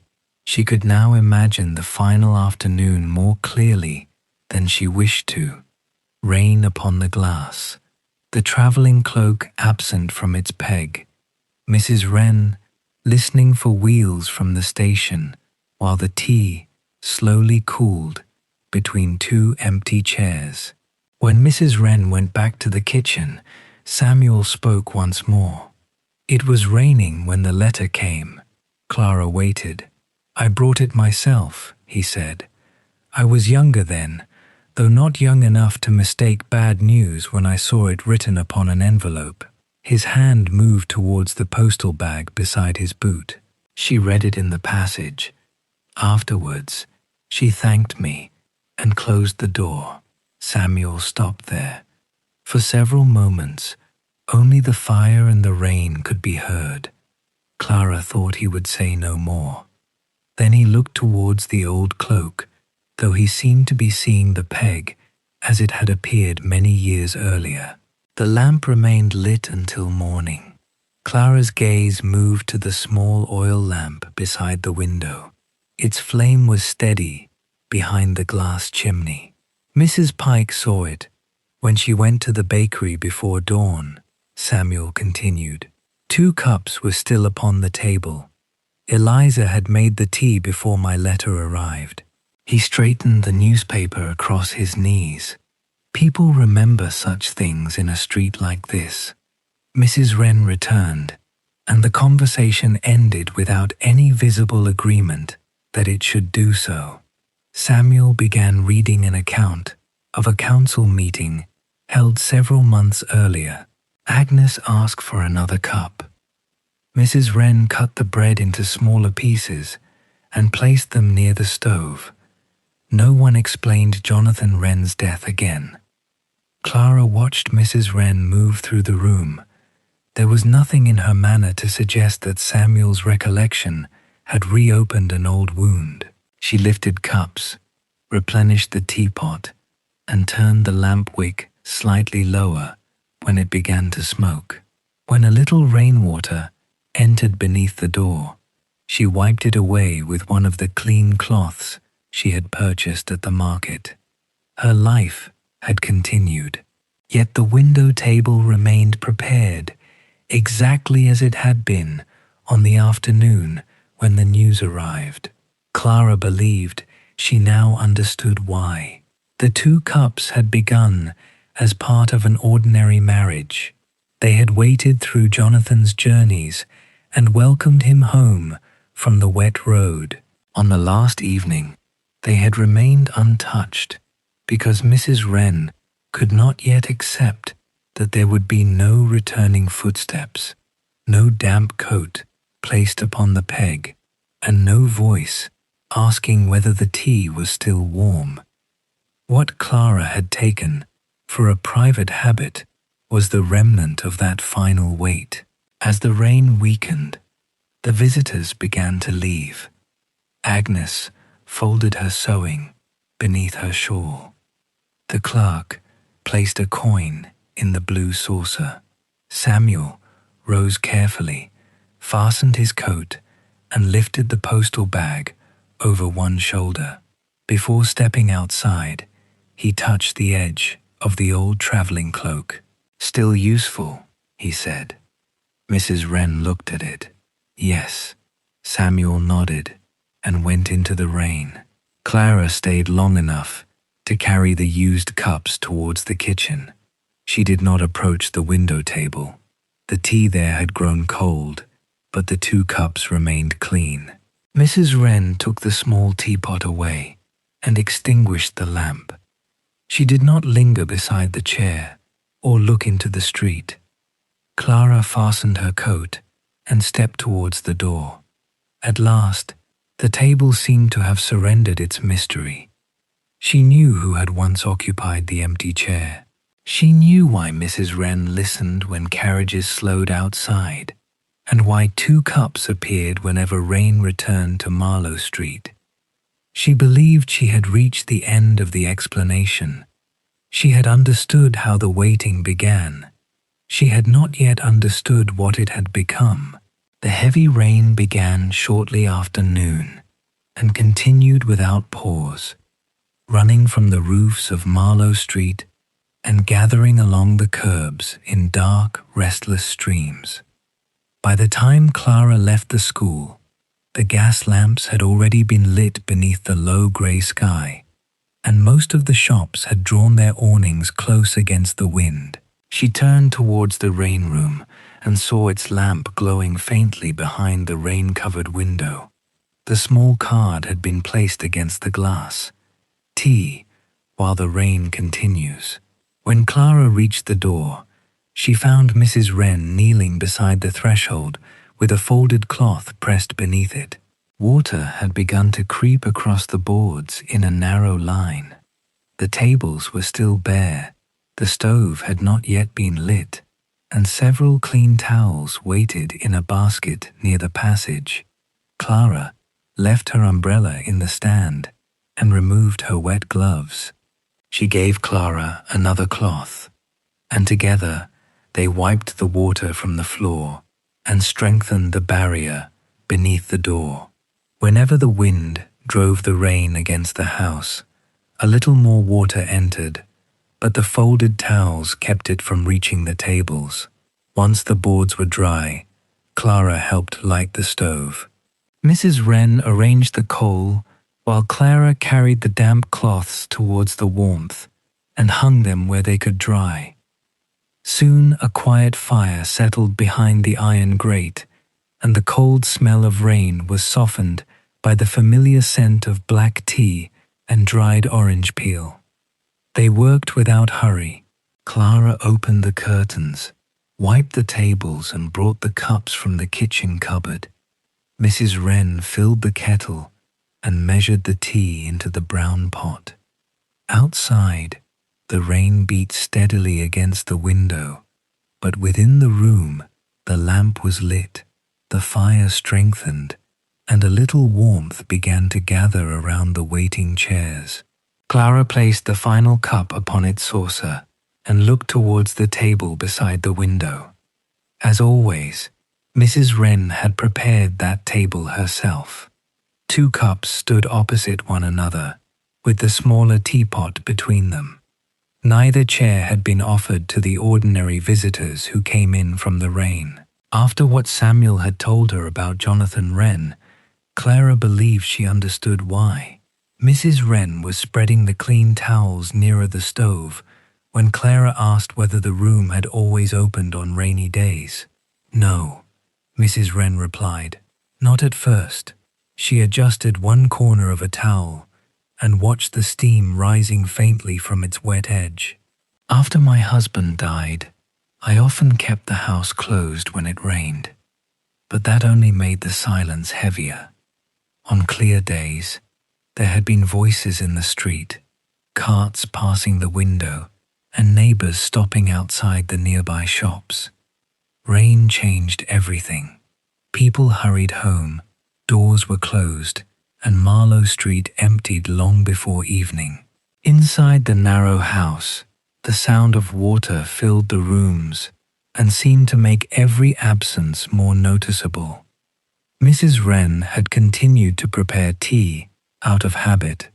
For many years, she had measured enough for 2 people, and her hands did not immediately learn a different quantity. Sometimes she carried the larger pot into the front room before remembering that only 1 cup would be used. The first person came in by accident, she said. A driver had stopped outside during a long afternoon of rain. His coat was soaked, and he stood beneath the narrow shelter near the door while waiting for the weather to ease. Mrs. Wren had seen him from the window. She had already made more tea than she could drink, and the stove was warm, so she opened the door and told him he might come inside to dry his coat. The man remained only a short while. He drank 1 cup near the fire and left when he was able to continue his journey. Mrs. Wren expected nothing to come of it. On another rainy day, a young maid paused outside the house between 2 deliveries. She could not return home before completing the second errand, yet the rain was too heavy for her to continue at once. Mrs. Wren brought her inside, placed a towel near the stove, and poured tea from the pot. The maid stayed only until the rain softened. She thanked Mrs. Wren and went back to her work. Samuel Reed was among the next to enter. He arrived with rainwater upon his shoulders and a postal bag that had grown wet during his rounds. Mrs. Wren gave him a dry cloth and allowed him to warm himself before returning to the street. Like the driver and the maid, Samuel had not come as a customer. He had simply needed somewhere to wait. There was always too much tea, Mrs. Wren said. At least, there was too much for one person. She spoke calmly, without presenting those early afternoons as anything remarkable. There had been no plan to open a tea room, and no decision that the house should become a refuge for the town.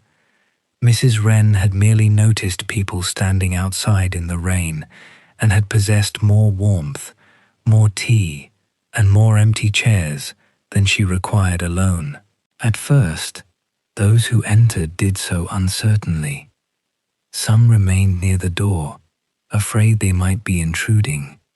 Others offered to pay for the tea, though Mrs. Wren had never decided what a cup should cost. A few returned later with a little coal, bread, or something useful for the room. Eventually, the blue saucer was placed beside the entrance so that people might leave what they could without being asked. Word passed quietly along Marlow Street. Whenever the rain lasted and the lamp shone behind the window, people understood that they were permitted to knock. They might sit beside the stove until their gloves were dry, or wait until the road became easier to cross. They did not need to purchase anything before entering, nor explain why they required a few moments indoors. Mrs. Wren looked across the room as she finished speaking. The tables were ready now. Steam rose from the teapot, and the towels beside the stove had begun to dry.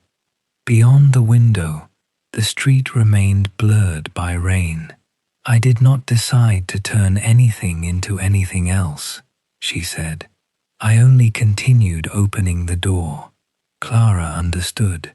Mrs. Wren had not transformed her sorrow into kindness through a single brave act.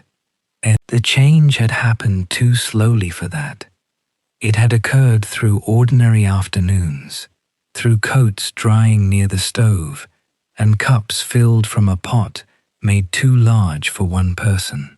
The bell above the door sounded before Clara could reply.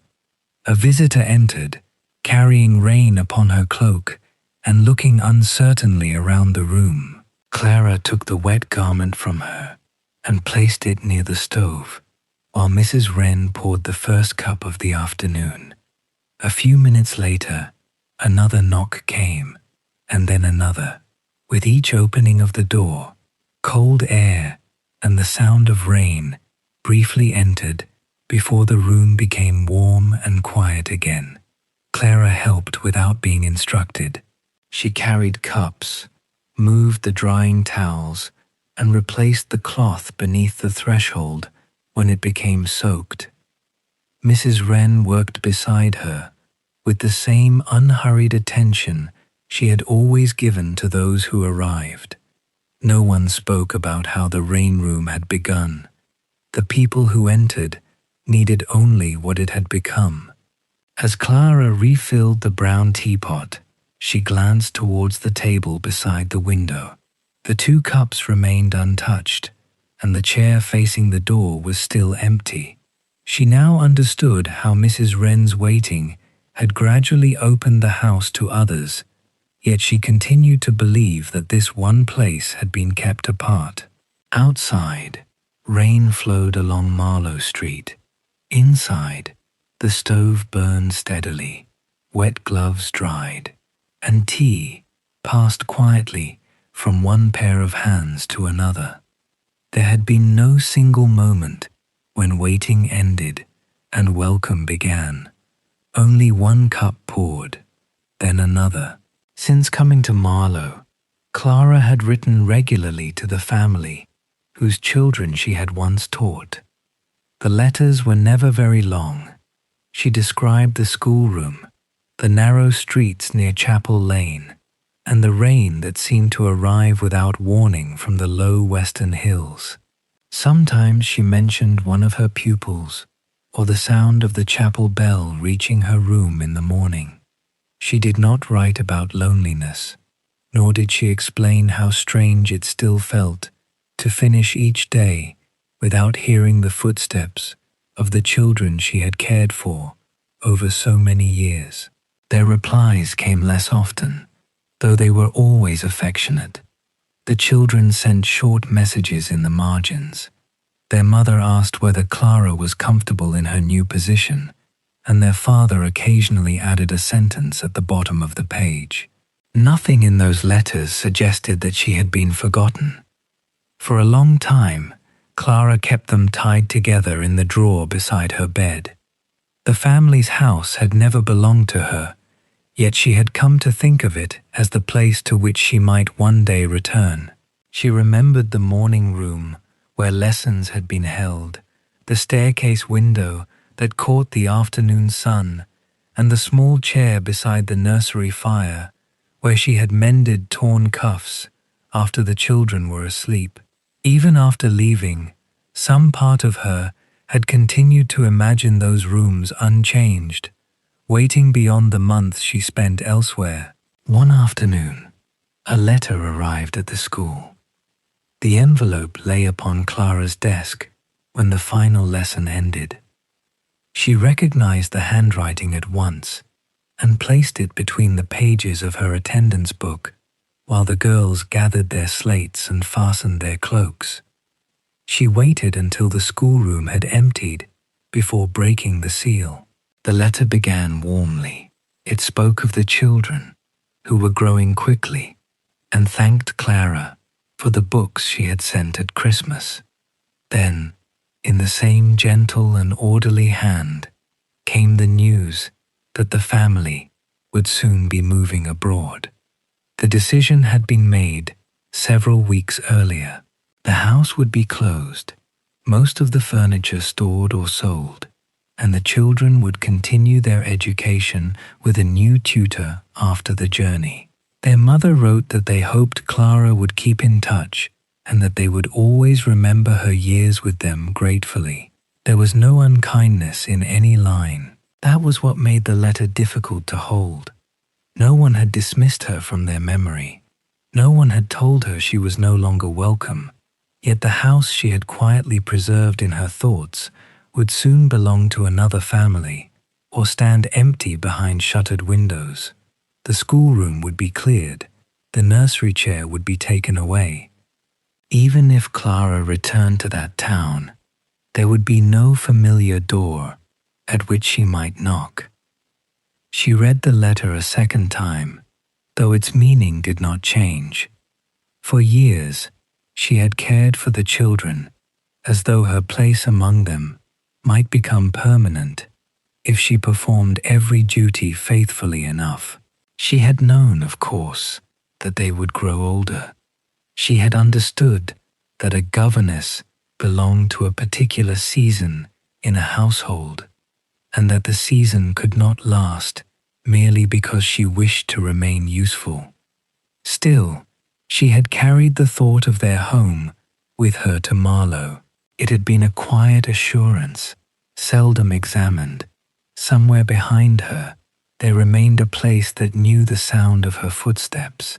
Now that place was closing. Clara folded the letter carefully along its original lines. She placed it back inside the envelope and held it for a moment upon the desk.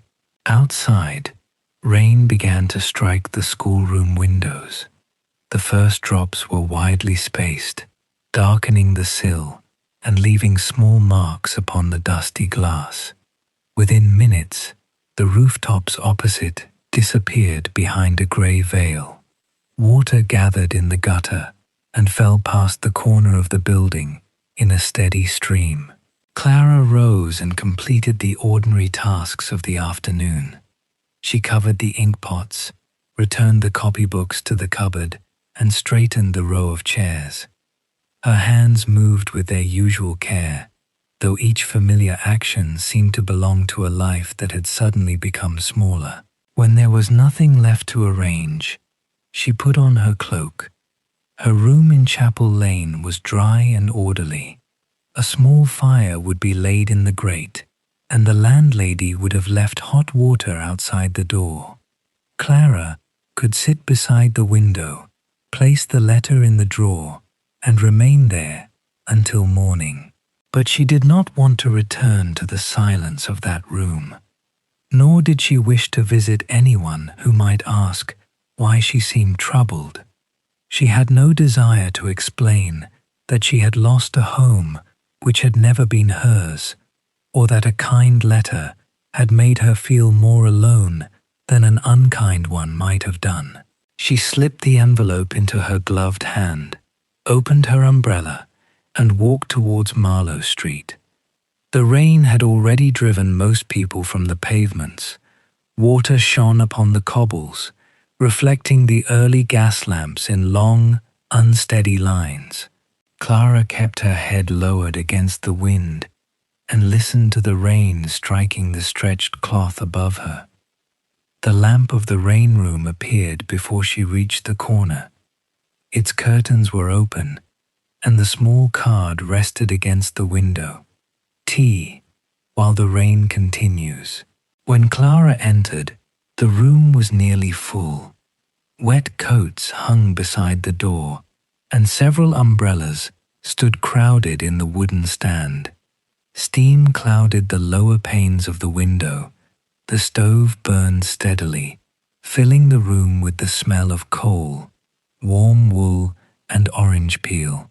Around the tables, people spoke in low voices or sat quietly with their hands around their cups. Clara closed the door behind her and remained near the entrance.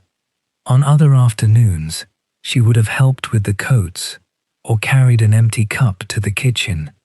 Today, she could not immediately make herself move. The envelope had softened slightly beneath her damp glove. Mrs. Wren was pouring tea at a table near the stove.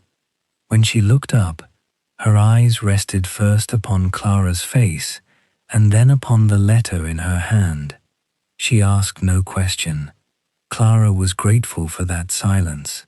If Mrs. Wren had spoken gently, she might have felt obliged to say that nothing terrible had happened.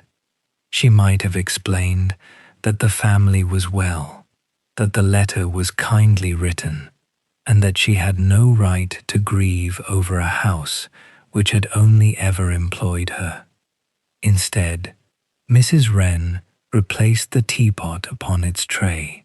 She crossed the room and took Clara's umbrella, setting it beside the others. Then she waited while Clara removed her cloak and hung it near the stove. Around them, cups touched saucers, rain moved against the window, and the mantel clock continued its quiet measure of the afternoon. Clara still held the letter. Mrs. Wren glanced across the occupied room. There were no places left at the ordinary tables.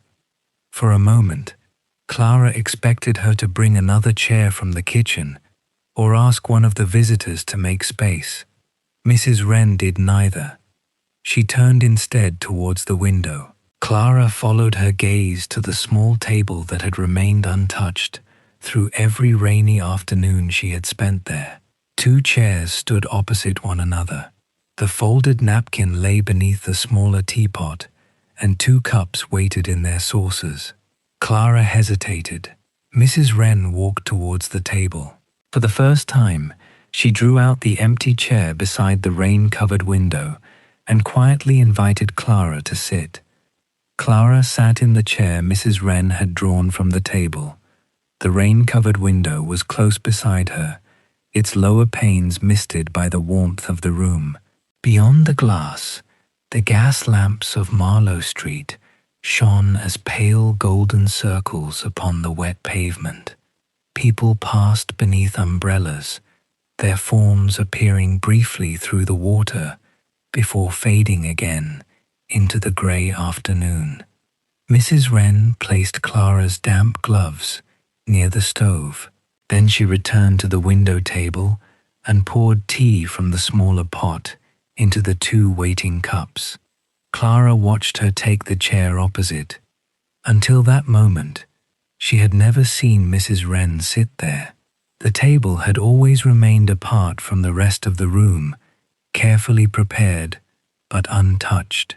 Even when every other chair was occupied, the 2 cups had waited beside the window, while Mrs. Wren moved quietly between the stove and the ordinary tables. Now 1 cup stood before Clara, and Mrs. Wren rested her hands around the other. She did not ask about the letter. Around them, the rain room continued, as it always had. Someone stirred sugar into a cup near the fire. A wet umbrella slipped against the wooden stand by the door, and another visitor leaned across to steady it. The mantel clock counted the minutes beneath the low murmur of voices. Nothing in the room became still, merely because Clara had been invited to the window. She placed the envelope beside her saucer. The paper bore a faint mark where the rain had reached it through her glove. She touched the softened corner with 1 finger, then withdrew her hand. For several minutes, neither woman spoke. Mrs. Wren poured a little more tea into Clara's cup before it had grown empty. She did so without drawing attention to the silence, as though sitting together required no greater purpose than waiting for the rain to pass. Clara looked towards the chair in which Mrs. Wren sat. "I thought this place belonged to Mr. Wren." Mrs. Wren's expression remained gentle. "It did once, when he was alive." Her eyes moved briefly towards the window, but there was no sense that she was looking for someone upon the road. "But I have not kept it for the dead." Clara glanced at the 2 cups. Samuel's account had seemed to explain them so completely. She had imagined Jonathan returning through the rain, taking the chair facing the door, while his wife poured tea between them.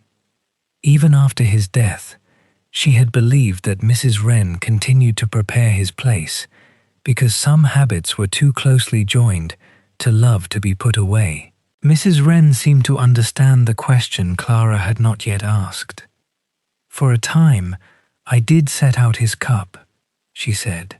"It was easier than admitting that I no longer needed it, but that was many years ago." She turned her cup slowly upon its saucer. "When people began coming into the room, I found that some could sit easily among the others. They wished only to dry their coats, warm their hands, or wait until the road was clear. But now and then, someone entered who could not bear to be alone and could not yet explain why."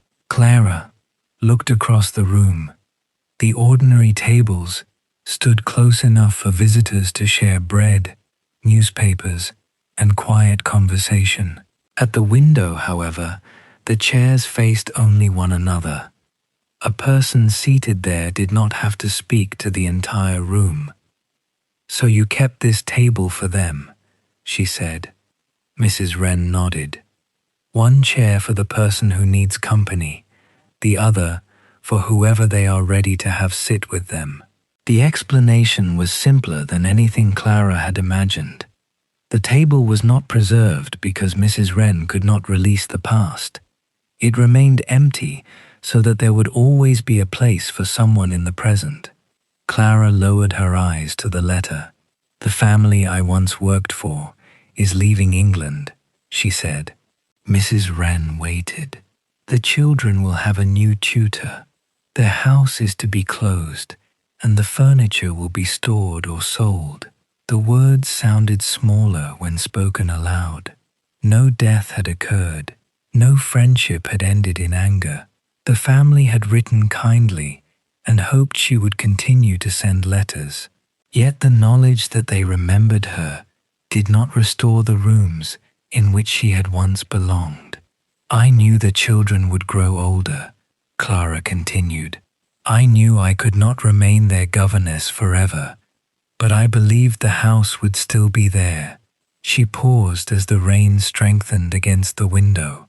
"It was never my home, not truly." Mrs. Wren did not contradict her. She did not say that Clara ought to be grateful for the years she had been given, or remind her that another position had already been found. She merely remained in the chair opposite, allowing Clara's words to rest between them without being corrected. Clara looked down at her cup. I think I imagined I could return one day, even if only for a visit. I thought there would always be someone behind that door who remembered where I belonged. The letter lay folded beside her hand, carrying all the affection of the family and none of the promise she had quietly placed within it. Mrs. Wren reached for the teapot. A place may have been important, she said, even when it cannot remain as it was. She filled Clara's cup once more. Nothing in the words promised that another home would immediately replace the old one. Mrs. Wren did not attempt to turn departure into good fortune, or tell Clara that every closed door led naturally to an open one. The house would be emptied, the children would leave. Clara would never again enter those rooms in quite the way she remembered them. Yet she no longer had to hold that knowledge alone. The rain continued upon the glass.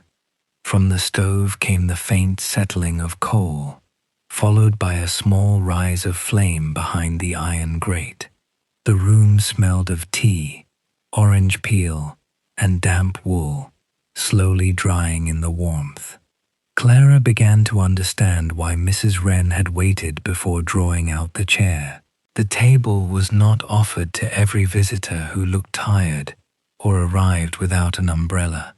It was kept for the quieter moment when a person no longer wished to carry something in solitude, yet had not found the words with which to set it down. Mrs. Wren had not asked Clara to explain the letter. She had only made certain that, if Clara chose to speak, someone would already be sitting opposite her. Across the room, a visitor rose to leave. Mrs. Wren glanced towards the door, but another person took the empty cup and placed it upon the tray. There was no need for her to move immediately. For once, she allowed the ordinary work of the room to continue without her. Clara folded the letter again and returned it to its envelope. She would keep it with the earlier letters in the drawer beside her bed. Its meaning had not changed, but it no longer seemed like a notice that every familiar place had disappeared. It was simply the record of a part of her life that had reached its natural end. Her hand remained upon the envelope. "Did many people sit here?" she asked. "Not many." Mrs. Wren looked at the cup between her hands. "Only those who needed to." Clara did not ask who they had been or what sorrow had brought them to the window. The table had kept their silence as carefully as it now kept hers. Outside, the rain began to soften.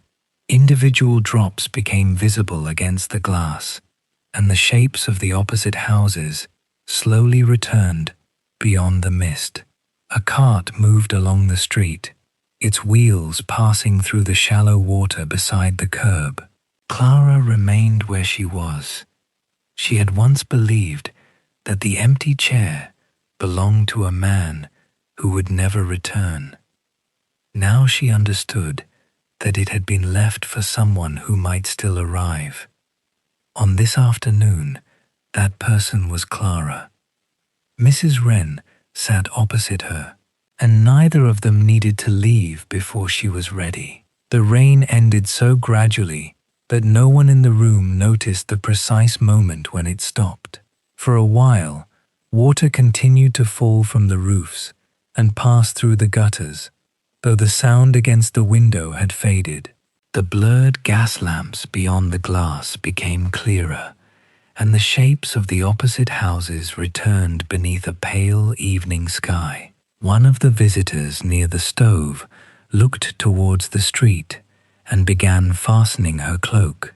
Another folded his newspaper and placed a coin upon the blue saucer. Soon the room filled with the quiet movements of departure. Gloves being drawn over warmed fingers, umbrellas lifted from the stand, and chairs returned beneath the tables. Mrs. Wren rose from the seat opposite Clara. She did not ask whether Clara felt better. The letter still lay beside Clara's cup, and nothing written inside it had changed.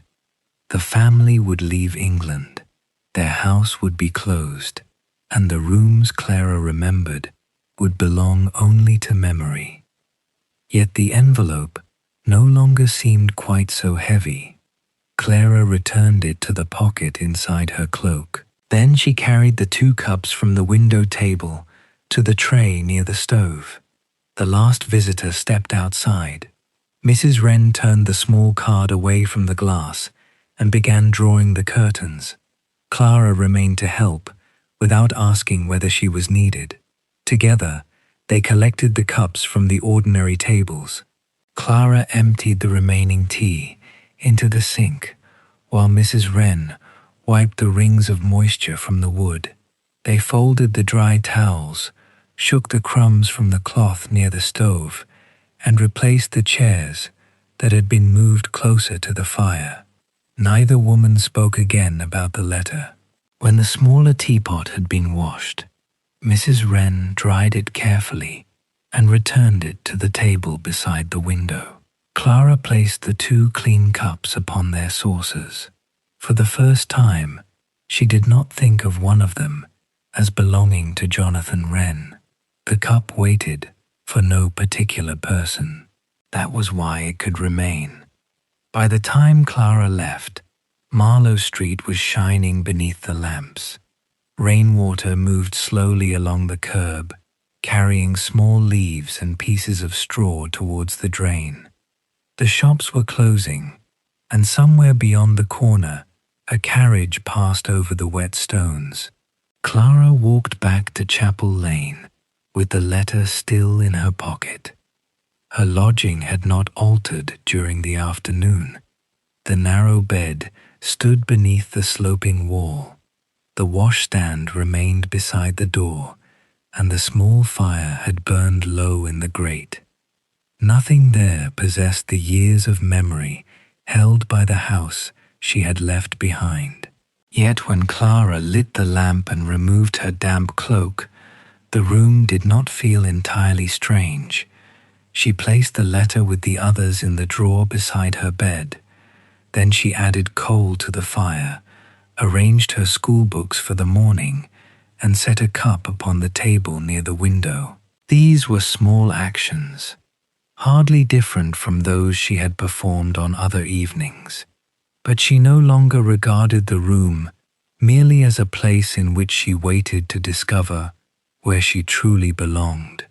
Perhaps a place did not become home because it had been waiting for one's arrival. Perhaps it became home through the ordinary ways a person learned to enter its life, by recognizing the bells that marked the morning, knowing which streets gathered water after rain, and noticing which windows would remain lit when the others had gone dark.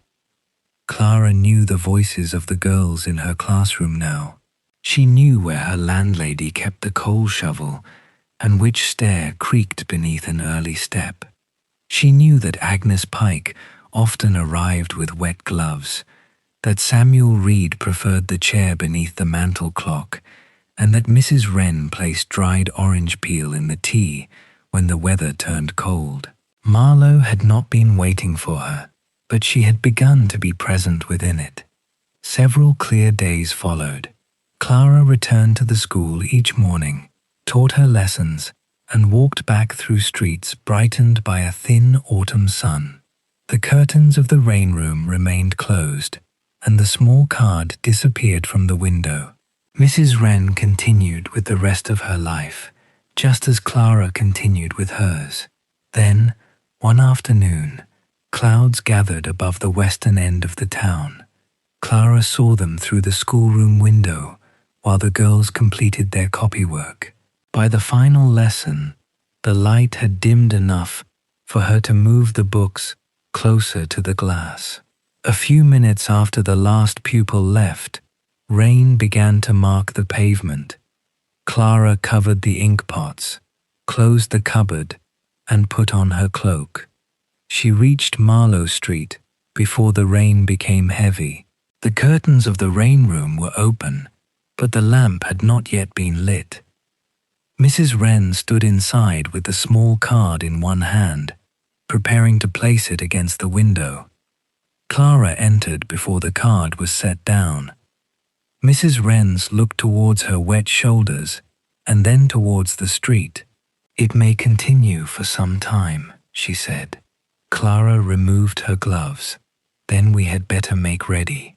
Mrs. Wren gave the slightest nod, as though Clara's presence before the room opened required no explanation. Clara knelt beside the stove and arranged the kindling while Mrs. Wren filled the kettle.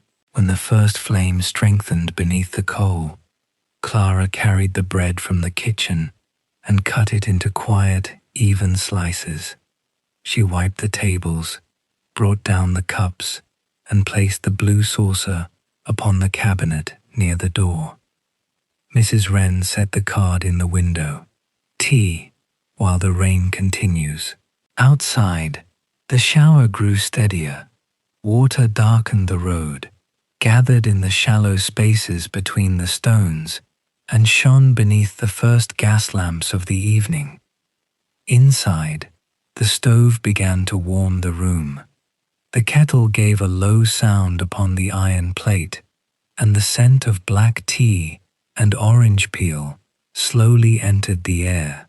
Clara arranged the ordinary tables before turning towards the window. She placed the smaller teapot upon the folded napkin and set 2 cups opposite one another. Then she drew both chairs neatly beneath the table. She did not know who might need them that afternoon. It was enough that they were ready. The first visitors arrived soon afterwards. Their umbrellas filled the stand, and their wet cloaks were hung near the stove. Clara received them as naturally as she had once allowed Mrs. Wren to receive her. She carried tea, passed the bread, and replaced a damp cloth beneath the door when rainwater began to enter. No one asked whether she was helping for the day or had become part of the room. Such distinctions seemed unnecessary. There was work before her, and she knew how it should be done. The room was nearly full when the bell sounded again. A young woman stood just inside the doorway. She appeared to be only a few years younger than Clara. Her gloves were soaked, and rain had darkened the shoulders of her plain cloak. Although there was space beside the stove, she made no movement towards it. Her eyes remained lowered. Clara recognized the hesitation. It was not merely the uncertainty of someone entering an unfamiliar room. The young woman seemed unable to decide whether she wished to stay, yet equally unable to step back into the rain. Mrs. Wren was carrying a tray from the kitchen. She looked towards Clara, but said nothing. Clara did not ask the young woman where she had come from. She did not ask why she was alone, or whether something had happened before she reached Marlow Street. She took the wet umbrella and placed it in the stand. Then she turned towards the table beside the window. For an instant, Clara remembered the afternoon when Mrs. Wren had drawn out the same chair for her. She remembered the letter softening beneath her damp glove, the untouched second cup, and the relief of not being required to explain her sorrow before she was ready. Clara crossed the room and pulled one chair slightly away from the table. The young woman looked towards it. "You may sit here," Clara said. There was no promise that tea would remove whatever had brought her inside. The rain would eventually stop, and she would still have to continue along the road she had left. Yet for a little while, she would not have to decide where to go next. The young woman sat beside the window. Clara took the chair opposite. Mrs. Wren approached with the smaller teapot and placed 2 cups between them. She did not ask for an introduction.